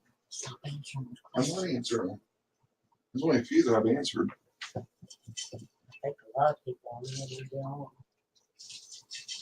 Yeah, there's only 54 this week. So, okay, I got to keep rolling here. So, whoever's on the potty isn't going to miss very much. So another form of third-party communications can be a radiogram, and this is what a radiogram looks like. We're going to talk about, again, in particular, there is this check. You see 12 here, check 12. That means there were 12 words that were originally broadcasted in this message. And number, the message number. Those are two things we're going to talk about again. Okay? So, but a radiogram is a third-party communication. You are passing a radiogram. You're passing it on because Betty M. Public wants to wish John Q. Public, her husband overseas serving in the Army, a happy birthday. And she's decided that she's going to use ham radio to get that message to him. Exactly, like a telegram. It's third party. That's a third party communication. So the rules basically say you can't pass a third party communication if the person requesting that communication is forbidden from communicating with the recipient. You can't facilitate that communication on their behalf. Make sense? So what type of amateur station simultaneously transmit the signal of another amateur station on a different channel? Well, a repeater. I'm about to get into that, and that'll totally make sense to you. One frequency accepts the signal, and it simultaneously retransmits the signal out on another frequency. It's just a repeater. That's essentially the definition of what a repeater does, is what they're asking you. So the repeater just simply transmits. This guy on the portable, he wants to, or I'm sorry, somebody at their house at a base station here, they can't talk to the mobile radio here because of the mountains. So he uses a repeater to get up and over the mountain. There's a repeater on the highest point, and they both can hear each other very clear as bell, as if the mountain was never there. So who is accountable to should a repeater inadvertently transmit? Well, the repeater can't be fined, and it can't violate a rule, right? So whoever was the originating station, the control operator that, remember, go back a couple questions, the control operator is the ultimate responsibility, okay, along with the station licensee, but the control operator, the one that actually keys up, that created the violation, is responsible. So whoever keyed up and got into that repeater, what you'll see a lot of times locally is folks will go around with these Baofengs, and they will hang them on their pocket, and then they will go sit in their car, and as they're driving, they press up against the key, and you hear him talk sweet nothings to his wife as they're going down the road. And I have literally heard that, and it is quite comical when it happens, and the person has no idea that they're doing it. None.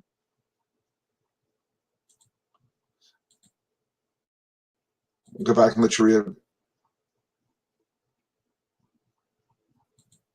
Which of the following is a requirement for the issuance of a club station license grant? So a club must have 4 members at minimum. You can start a radio club.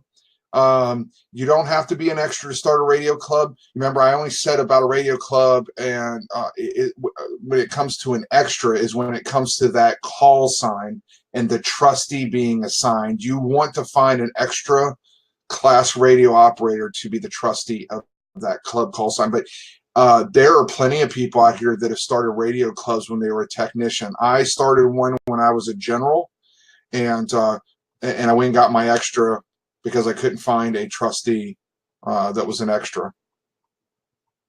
So you must have 4 members, and those 4 members are pretty basic, are usually your 4 highest members, right? You have to have a president, a vice president, a treasury, and a secretary. And any one of these 4 can also be the trustee. A trustee doesn't have to be a 5th person. Any one of these 4 can be the trustee as well. And the president isn't required to be a general or an extra. You know, a president of a radio club can be a technician class license of a club that is full of extra class operators. Okay, so just understand that too. Okay, so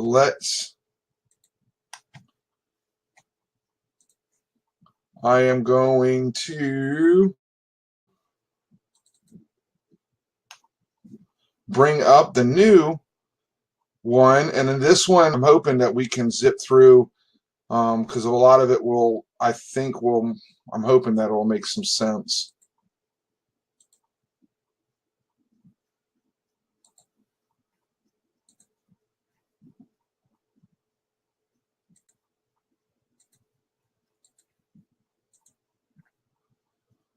Okay, so sorry for being late out. Internet services crap. I got my reminder 45 minutes late. No problem. Not a problem. You got the replay.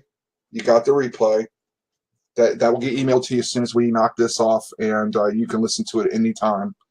And when I start each session, I try to come in about 5 minutes early in case if you're one of those that had to watch the replay and you gathered questions. So I hope that I'm thorough enough in my presentation that you don't need to do that. But so in sub-element 2, we're going to start getting into station operation.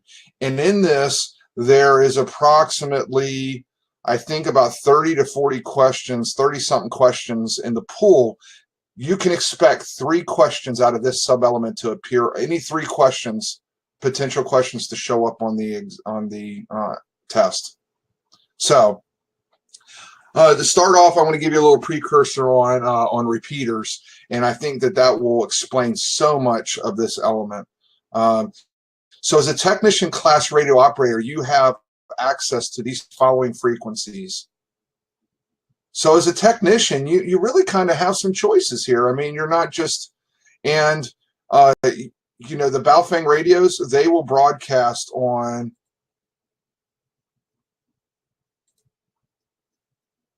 let's see if I can. Baofeng radios will broadcast on 2 meter and at minimum 2 meter and 70 centimeter. Okay, which is 144 and what we call 440. Okay, there are some Baofengs that are tri-band and they will either broadcast additionally on 6 meter, some, not many. There aren't many. But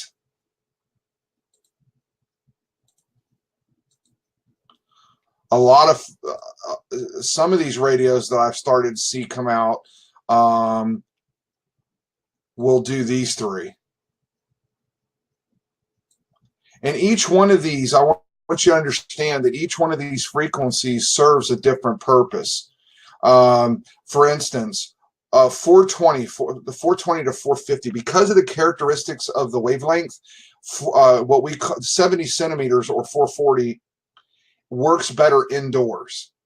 And the reason why is because the signal, the wavelength of that signal is short enough that it will go through doors and windows and it will leave a building.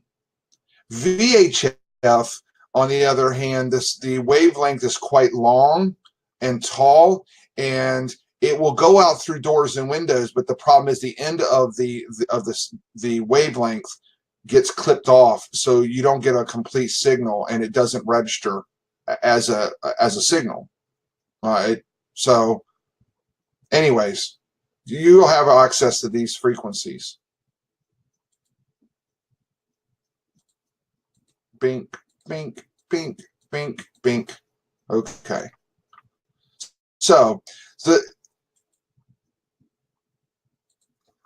when we have around the Earth, we have this layer that Mother Nature has created to help protect the surface of Earth, and it's called the ionosphere. And the ionosphere keeps radiation it keeps a large amount of the radiation away from the surface of the Earth. Now, we can get into the argument about global warming and all that, but the point is that some of the more harmful radiation rays that would eat you alive, you're being protected by the ionosphere, okay? And what we have is we have 4 layers of the ionosphere, okay? We have a D layer, an E layer, and we have 2 F layers, okay? Here's the deal. During the day, all 4 of these layers exist. Just remember that during the day, if you were having layers of an atmosphere, the more layers, the more protection from the sun, okay? So D and E only exist during the day, okay? And because of that, certain frequencies will penetrate and others will be reflected. Now, this dotted line here, this is why you're not able to talk. Here's the transmitter on this side.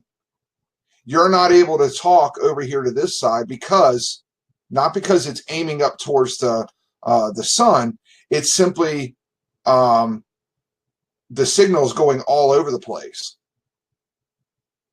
But your signal is with 2 meter and with FM signals, they are too high of a frequency. 440, they all do it. 50 megahertz, they'll just go right through, and they'll just keep going.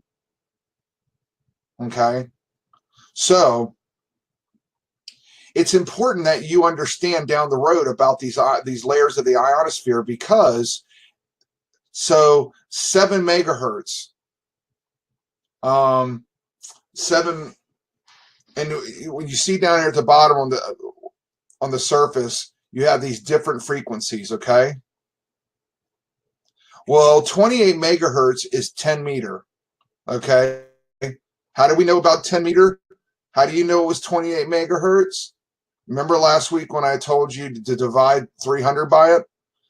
So what meter, what band does this use? Well, how many times does 28 go into 300? It's a little bit over 10 times. So you know it's the 10 meter band. Okay. You've got 21 megahertz. And so my point is that at certain points, certain bands work better at other times.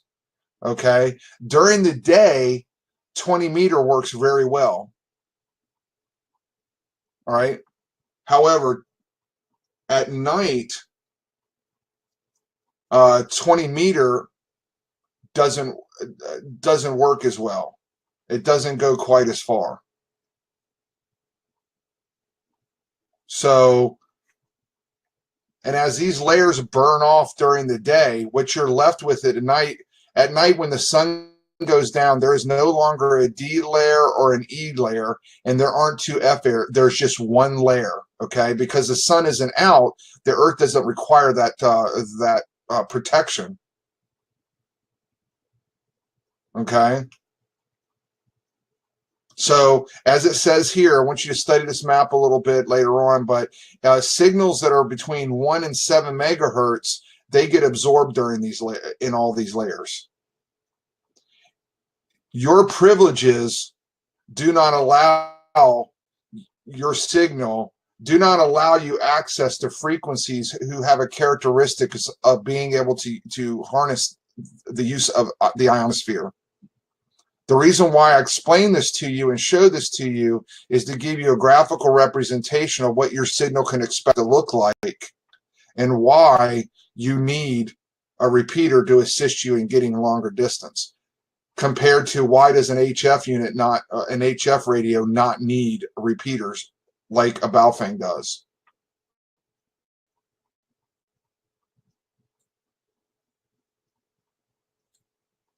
So radio waves generally travel in straight lines, okay? HF is able to make its distance. And the reason why I'm able to talk around the world on HF is because my signal bounces off a certain layer of the ionosphere. And I'm smart enough to know that, why it's daytime on my side of Earth, on the other side, it's dark. My 20 meters is only going to go but so far before the atmosphere burns it off, and 2, before it just runs out of gas and it doesn't make it any longer.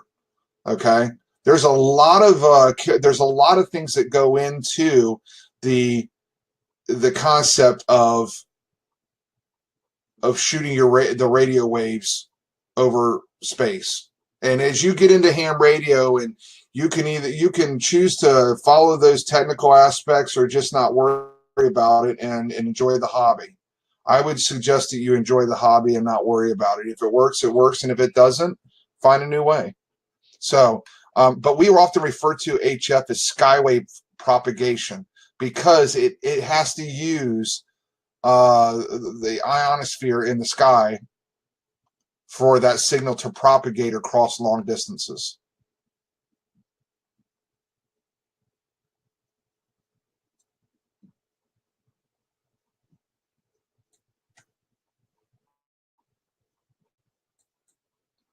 So but the problem is with VHF and UHF and even higher frequencies is they don't bounce off the ionosphere, so they just keep going. Now there is an exception, and that is when you get a thermal, what we call a tropospheric ducting, and it's a term it will come up in this course. It's a question on the test. Tropospheric ducting, and you can't see it, but if you're anybody in this class a duck hunter, you understand the concept of thermals and how ducks react with thermals, and how and if you've ever been out in the country, out in the field in the country, and you notice that ball of gnats that are just all swarming around in one particular area in a real tight space, all right, they're in a thermal. They're in a very certain spot, a sweet spot for them. And if they travel outside of that, it's not conducive to their flying. So radio waves work the same way with tropospheric ducting, and you can utilize that. But for overall though, because you can't see it, tropospheric ducting is kind of an accident. When it happens, it surprises you, and it's good for about a minute, maybe even shorter, and then it's done.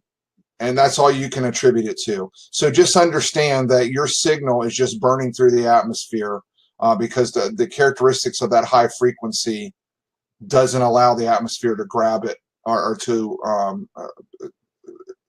for it to reflect off of the atmosphere. The atmosphere is just going to absorb it. So in communications, we typically have we have what we call simplex, half duplex, and full duplex. Okay, so think of a full duplex being like your telephone. You can hear as you're talking. Okay, it truly is a dual conversation. It's a dual channel happening. With half duplex in the radio world, half duplex is what you're used to hearing and what you're used to. And that is, while you're keying up, you can't hear any traffic coming in. You have to unkey to be able to hear that. Okay?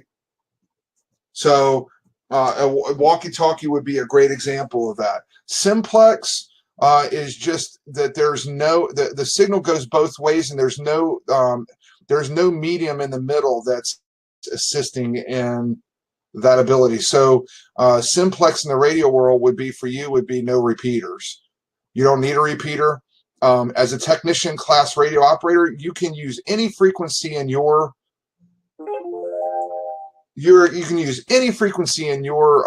band privileges to perform simplex operations. You're not confined to where you use them at.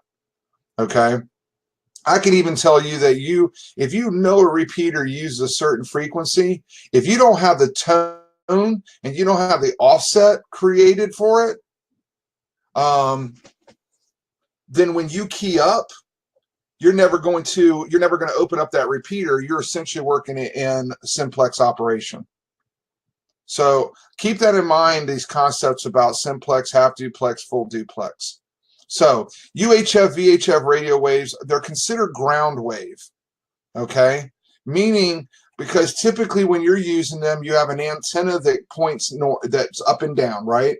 Points north. When you hold a radio, a Baofeng, you don't want to hold it sideways so that the antenna is level with the ground, is parallel with the ground. You want that antenna to be perpendicular to the ground, because the radio transmission, the signals coming off that antenna are on the broad side of the antenna. Okay? Your radio is considered a ground wave communications. So, and because of that ground wave, it's often it's also called line of sight, or LOS, whatever you want to call it, line of sight radio.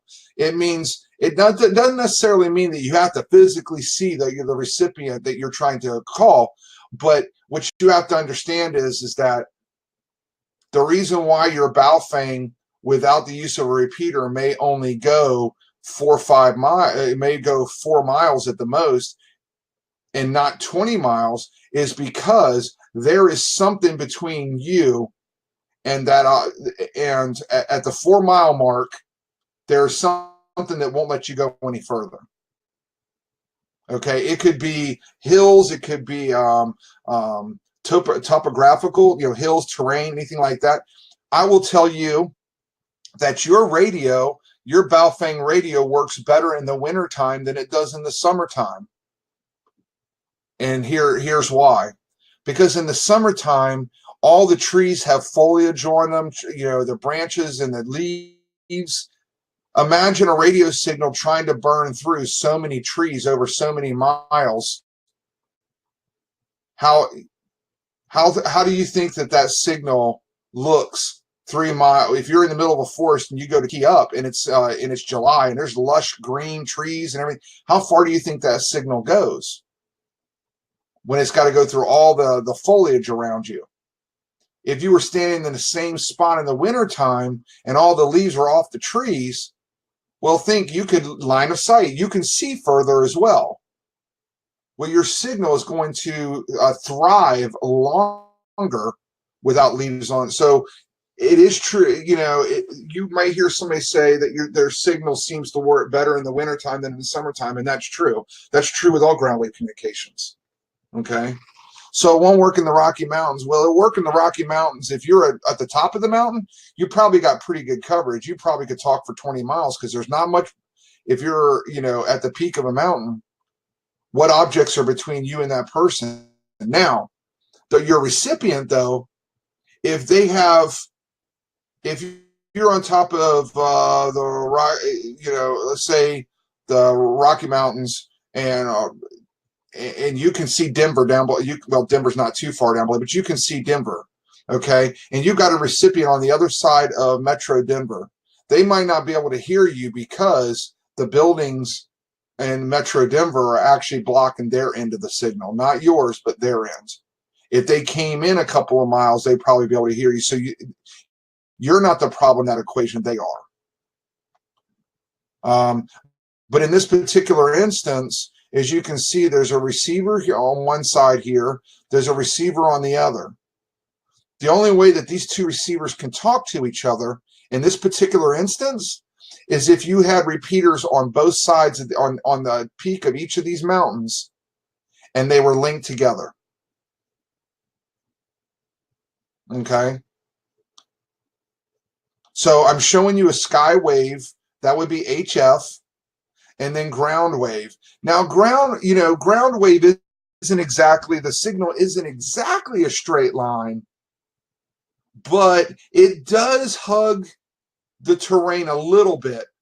But overall, it's not going to cut around corners and go in a valley and come up the other side. And it's not that way. There is a thing called knife edge propagation. It's like, you ever seen what we call surface tension with water? If you let water roll down a plank of wood, when it gets to the very edge, that water is going to come up underneath the board a little bit as it falls down to the ground. All right? It's just not going to pour down the board and over the edge, and not unless you've got enough of a stream to overcome that surface tension. So radio waves experience that surface tension phenomenon as well. Okay, so, but line of sight, and that's what, so repeaters don't, a lot of repeaters can be on emergency power, but emergency power is only good for about 3 days, typically 3 days. As technology gets better, I've heard of repeaters that have solar capabilities and things like that. And they may power down that repeater so it's not as strong of a signal. But, where I'm at in North Carolina, we have a repeater on top of Mount Mitchell, which is the highest mountain in North Carolina, the highest peak. And it literally can be heard in 7 states. Now, when I say that, ask yourself, how much power do you think a repeater puts out? Just ask yourself, or take a guess on how much power the typical repeater. In a Baofeng, you're only able to talk 2 miles up the road. But with that repeater up on top of the hill, I'm able to talk 20 miles away. That repeater must have 10,000 watts in it or something, because I'm going from 2 watts to 20 watts. I mean, from 2 miles to 20 miles. Well, the truth of the matter is a repeater typically only has about 30 or 40 watts on it. And the reason why is what we call duty cycle. A repeater it's very possible that a repeater could be being worked continuously for hours on end. Okay, just nonstop. If you had those radios operating at full power and they were working for hours on end, they would shut down. They would overheat and they would shut down. They would protect themselves and power off. When you bring them down to 30, 40 watts, they can run a lot more. They can run a lot longer. So why are they able to get out to 20 miles? Because of the height, because they're up higher. And now what you can only do 2 miles down, down the road, they're able to overcome by bringing that repeater up a couple hundred feet. So repeaters are subjected to power. And again, I have heard of repeaters that are using alternate sources of power, but most of them these days, that can get kind of expensive. A repeater owner he's doing it out of his own pocket. Think about it. He's not going to go so overboard and going to set up a nuclear powered repeater. He's going to have a generator, and typically it's going to hold, only maybe a couple of days worth of fuel at most, if he doesn't go up and refuel it. Okay. So because of these potential obstacles and obstructions that could be in the way, and there could be a number of them, and you're not always going to see them when you're traveling around, all you know is you're not hitting your destination where you want to be. So the best thing you can do is you and your recipient tune into a local repeater. The best way that you can do that is I'm going to type it into the field, into the chat. But this website right here, repeaterbook.com.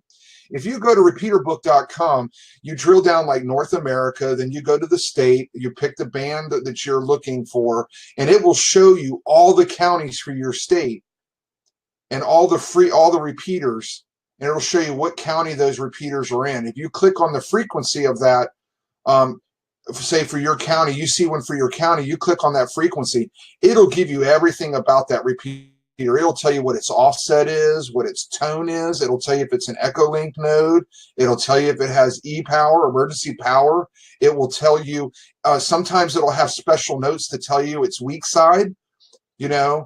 Sometimes repeaters aren't at the exact peak of the mountain. Sometimes there may be still 50 feet of mountain behind the repeater. It's the only place that they could put it. So they may say, and that 50 feet of more mountain might be on the east face of the repeater. In the notes of that, it may say weak signal east side of repeater. So you can gain a lot of information by looking at repeaterbook.com. Here's the concept of the repeater, though. All three of these folks could talk to each other. Now, the portable guy, he could talk to the base person directly because there's really nothing in between him. But if the portable guy wanted to talk to mobile, he's probably going to run into maybe some problems with the hills. Maybe not. Maybe he's on a higher elevation, but it may be an issue for him. If the base here wants to talk to the mobile, he's definitely got to use a repeater because he's got all this mountain in the way.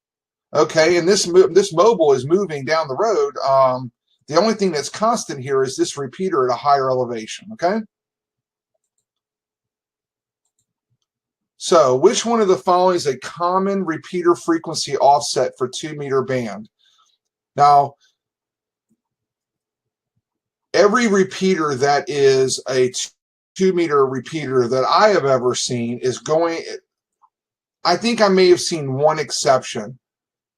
Some repeaters don't have any offset. And what they do is they store your message and then they spit it back out after you close the repeater. The repeater opens itself. But for the most part, almost all 2-meter repeaters are going to have an offset of 600 kilohertz. And what that means is the difference between the frequency that the repeater hears, which is the frequency that you transmit on, and the frequency that repeater transmits on and that you hear. There's a difference of 600 kilohertz. It's called the offset. And here's why. So you have your signal, you have a carrier signal, okay? Well, as you're talking, the inflections in your voice and the nuances and the projection of your voice, louder and softer, the whine, the T's and the G's, and those create the sideband of your signal fluctuates, okay? And the reason why they set that in at 6 kilohertz is because the repeater is literally transmitting at the same time while it's hearing you. There has to be a spread between, if this was your incoming signal and you had, and the offset went up, the offset can be 600 kilohertz up or down, okay? But let's say that you are transmitting in to the repeater, okay? When it transmits back out, it itself has a sideband to it as well. The offset ensures that these two sidebands don't bleed over on each other and cancel out. Does that make sense? So that's why we have to have offsets.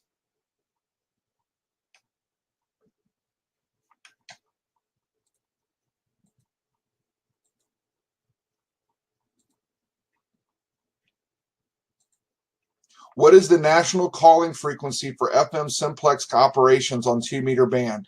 This is very important that you remember this, okay? As you're going down the road, sometimes you will see the sticker on the back of somebody's car. And what they're telling you in a nonchalant kind of insider way is, I'm a ham radio operator. And what he's telling you is that he monitors this simplex, okay?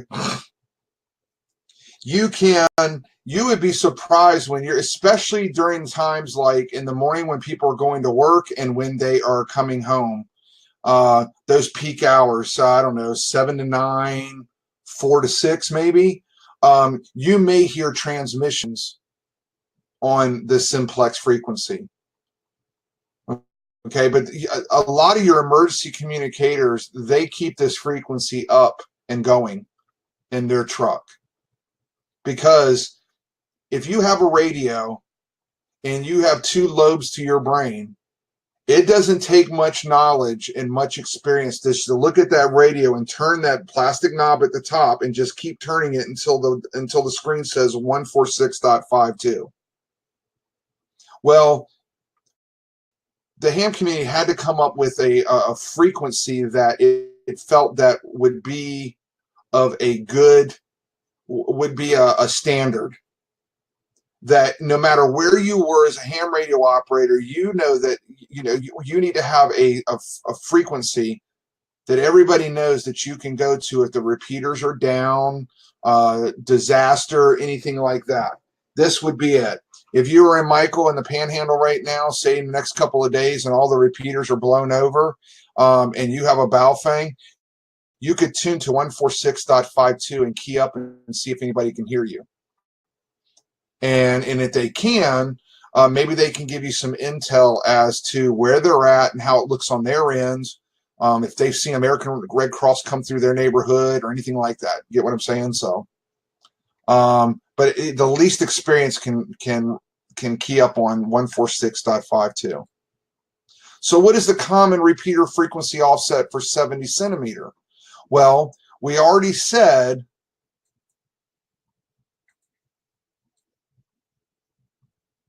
oh wow, I'm trying to use yellow on a green background, and does this work? No, that doesn't work either. Okay. We already said that that was 2 meter. Okay. Well, the different characteristics of 70 centimeter band, which is 440, the standard, it isn't always the case, but most of the time the standard is that the offset is going to be 5 megahertz from the when you go to repeater book and you see that frequency there, that is the repeater's transmit frequency. Okay. If you go and you click on that frequency, you go in and you open it up, you see what the offset is. You can subtract that offset from the frequency, and it's going to tell you right there. You're going to know exactly what your radio has to key up in order to get into that repeater. And it'll have a tone there as well. You have to have a tone, a key to unlock that repeater. Okay. So in this particular case, you're just going to have to remember that 600 kilohertz for 2 meter and 70 centimeter, 5 megahertz is bigger than kilohertz. 70 centimeters is bigger than 2 meter in a signal. So you're just going to have to commit to memory those two, the difference between those two. So most repeaters only use one antenna. The antenna is used for both transmit and receive signals into and out of the repeater. The important part of a repeater, there's two important parts actually, is the duplexer and the controller. Okay? The duplexer is the traffic cop. It is what isolates out the receive signal from the input signal. So a signal comes into the antenna, the duplexer says, okay, I'm going to send you over to the receive radio. A repeater typically is only going to have two radios inside of it, a power supply, and it's going to have a duplexer and a controller. Sometimes you can get these two in the same box, not all the time. But you want that antenna it's going to constantly be receiving like it's transmitting, okay?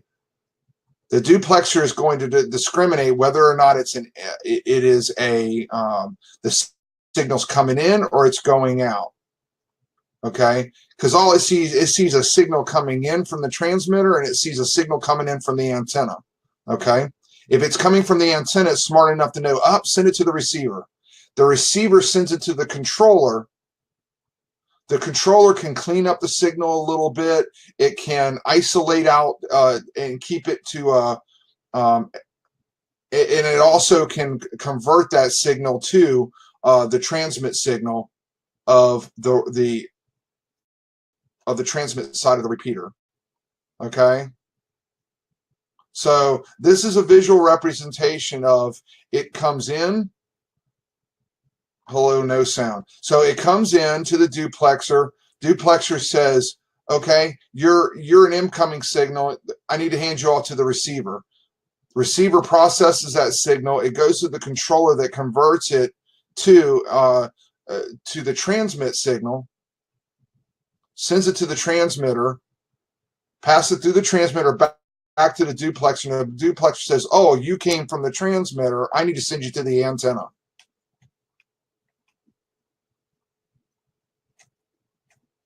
Are you guys seeing me? Are you hearing me?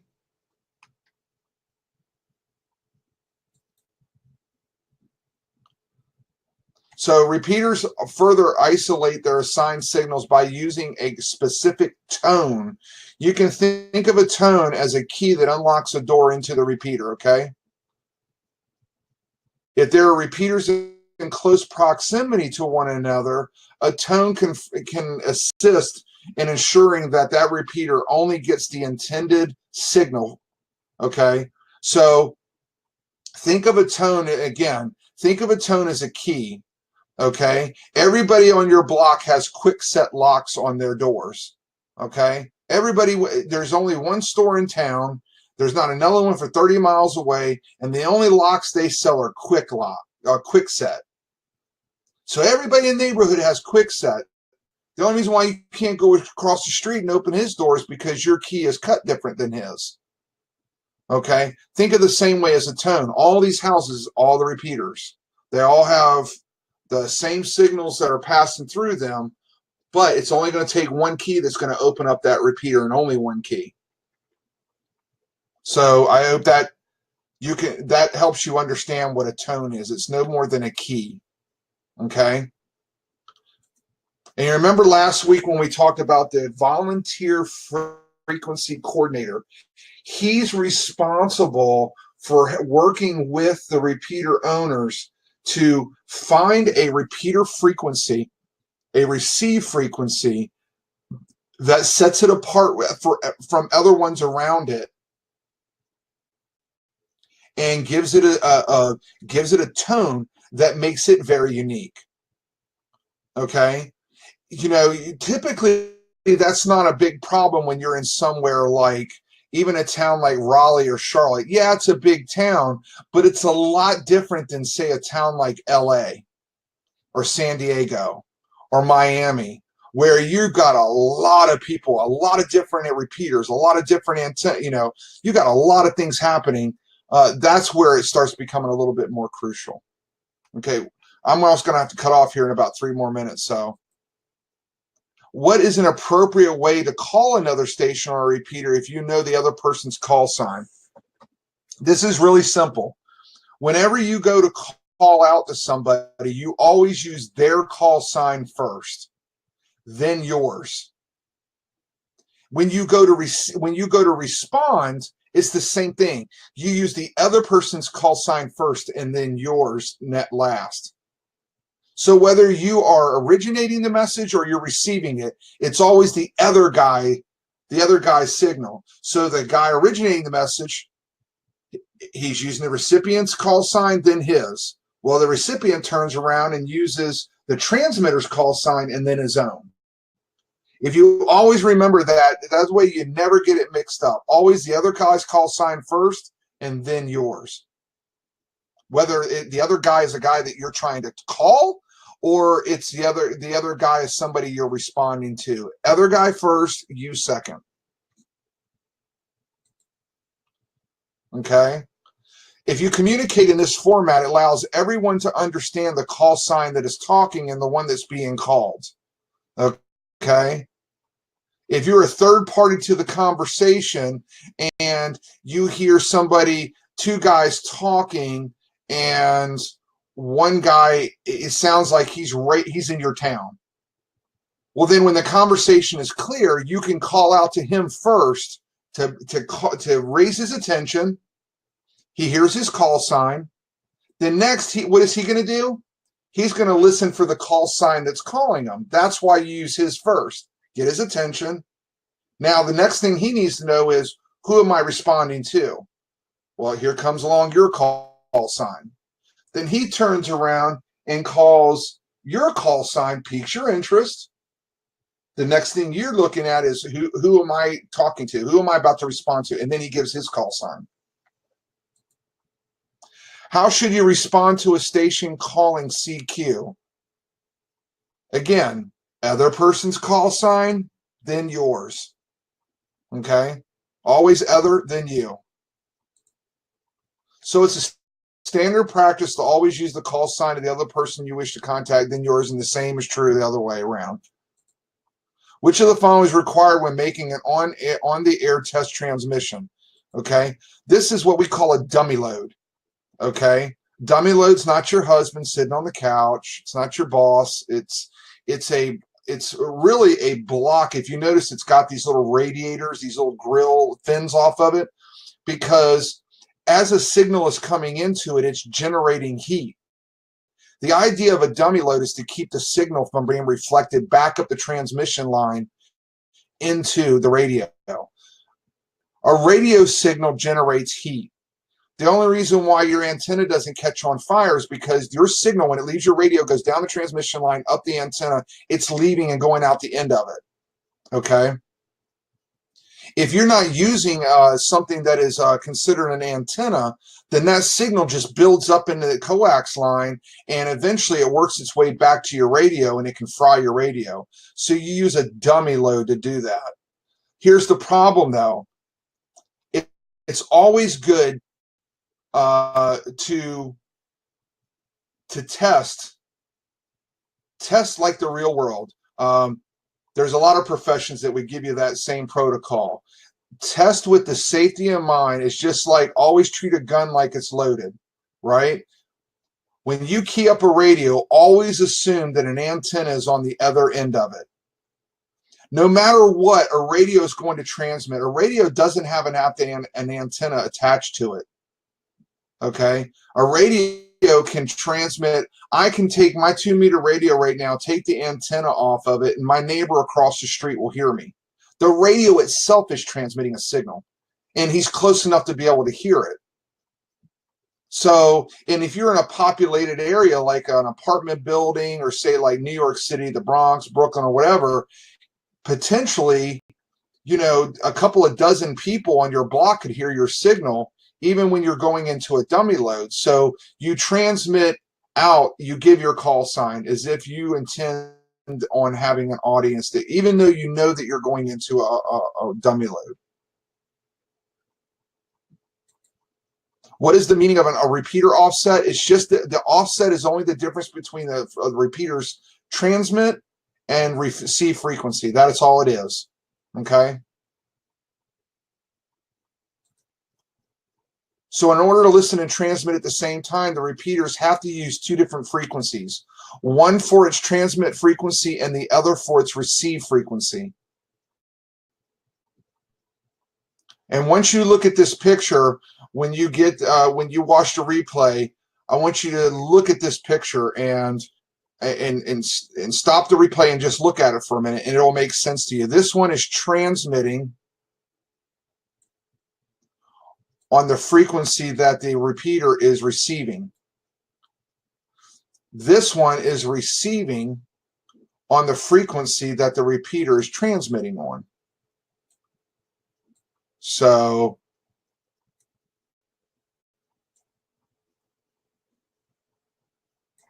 if that makes sense.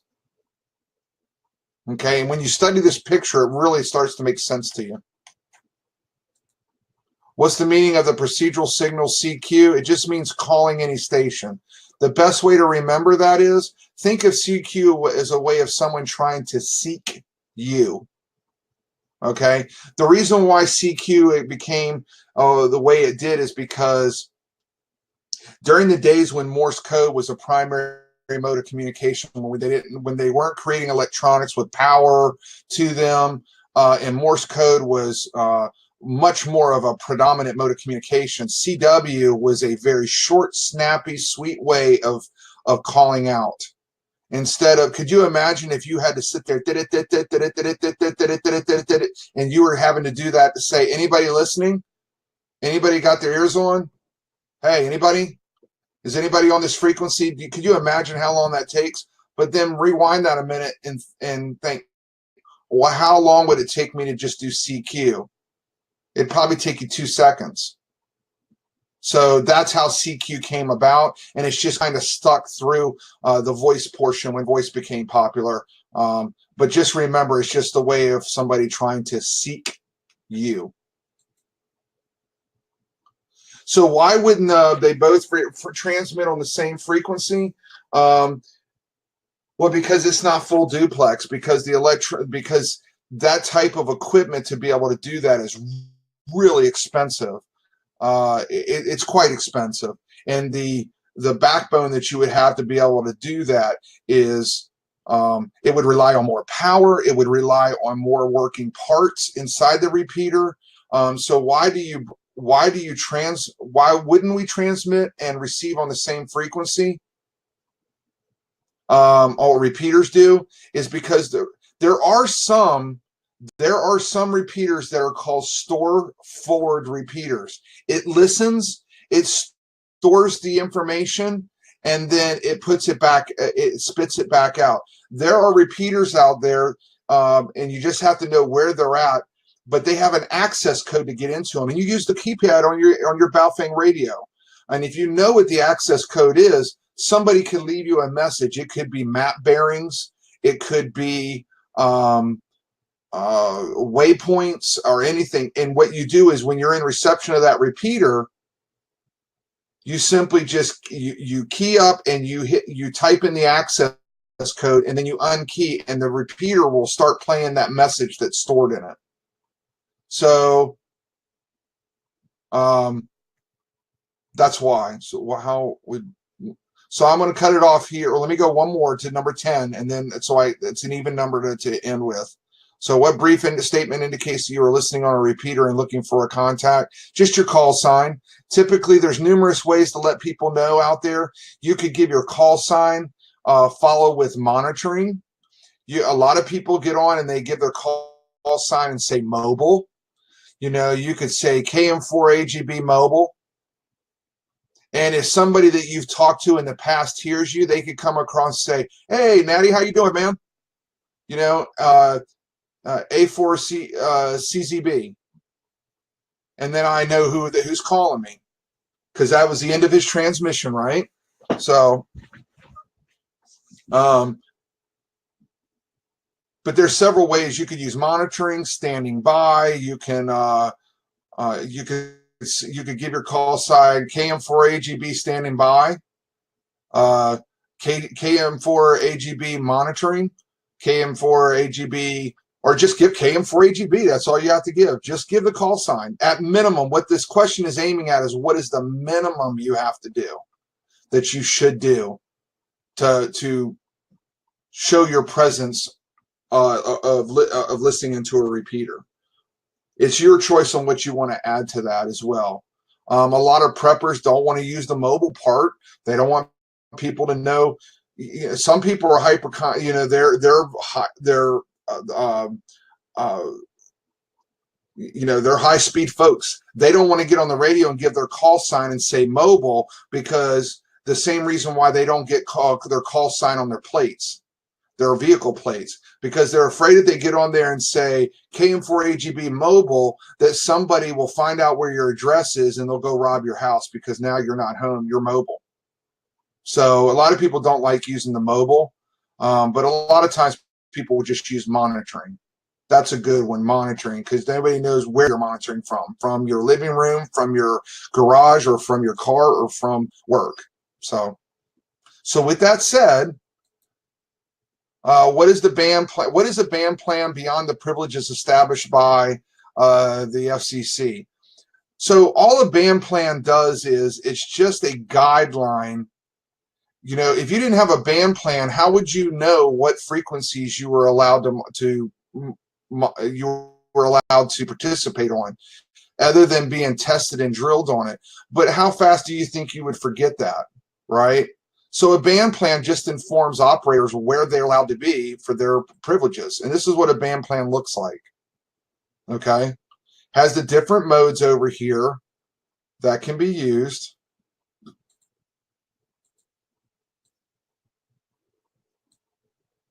And it has your frequencies on here that you're allowed to. And if you look, we went over this last week, but if you look wherever there's a T, that means technician. G is general, A is advanced, E is extra. That means all these individuals are allowed to use this band. But if you come over here let's go up here to the top here, 20 meters. Let's do 20 meters here. Well, as a technician, you don't have 20-meter privileges. And if you look here, there's no T on any of these. So by having this close to your station until you get used to it. Now, I told you later on 2019, the FCC is expected to give technician operators a little sliver of every one of these bands, all of them. Okay, and you're definitely going to want to know your band plan, right? So anyways, so with that said, we're going to stop at number 10, and we will go from there next week on number 11. I really wanted to get through this. I was really hoping that each week I could do a section, but my goal is that we're going to get through the end. To the very last question. But you understand why I've got to kind of fly with these. And you just kind of have to go with the replays a little bit. Okay, Harold, I see you there. I got just a few minutes. Anybody got any questions? Let's see. So Eddie asked real quick, how would Radio 1 know to be on a specific frequency versus Radio 2? If you were asking about repeaters, yeah, good night, everyone. If you're going to leave, if you want to stick around just for a minute, I'm going to explain this. So how would Radio 1 know to be on a certain frequency versus Radio 2? Well, within a repeater, it's done by the offset. The volunteer frequency coordinator will say, Eddie, your repeater is allowed to broadcast on 146.42. And I'm going to give you a tone of 73.5. Well, because it's a 2-meter repeater, you automatically know, and there's a way that a general practice that when it's above 147 megahertz, your offset goes up, and when it's below 147, it goes down. Okay, and there's other ones with 440. I don't want to get into that quite yet. I don't want to confuse folks, but there is even a practice even further with that. So generally, what you do is you accept the fact that your second radio, you'll know what the frequency is because the offset tells you what that frequency is going to be. Again, special thanks for your time. Take care. Things are very far. I appreciate your patience getting the evil eye, so I have to jet. Stay safe and keep us nice and warm. AM and the eye of Michael. Yeah. So can you go back to that repeater?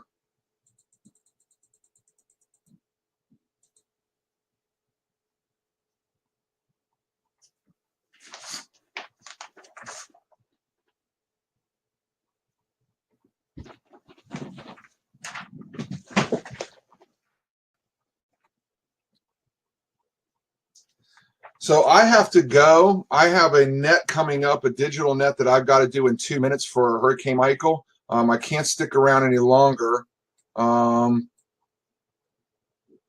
So Eddie, get up with one of us, you know who, and I can send you the pictures. I didn't want to put section 1 up on the website because I wanted to finish it. I'm going to put that one up on the website here in the next day. And section 2, I want to get further along in it, and I'll post that one as well. But you got the replay until then, and anytime now you should at least start getting section 1 to be able to have it at your own discretion and be able to go through. So, all right, guys, good night, and it's a blessing to have you. It truly was. I'm truly blessed to be able to have this opportunity to walk this journey with you guys. So study, hit me up on Facebook, Matty Green, with your questions, or simply email me and I'll try to get you an answer as quickly as I can. Have a good night, and we'll talk to you next week, guys.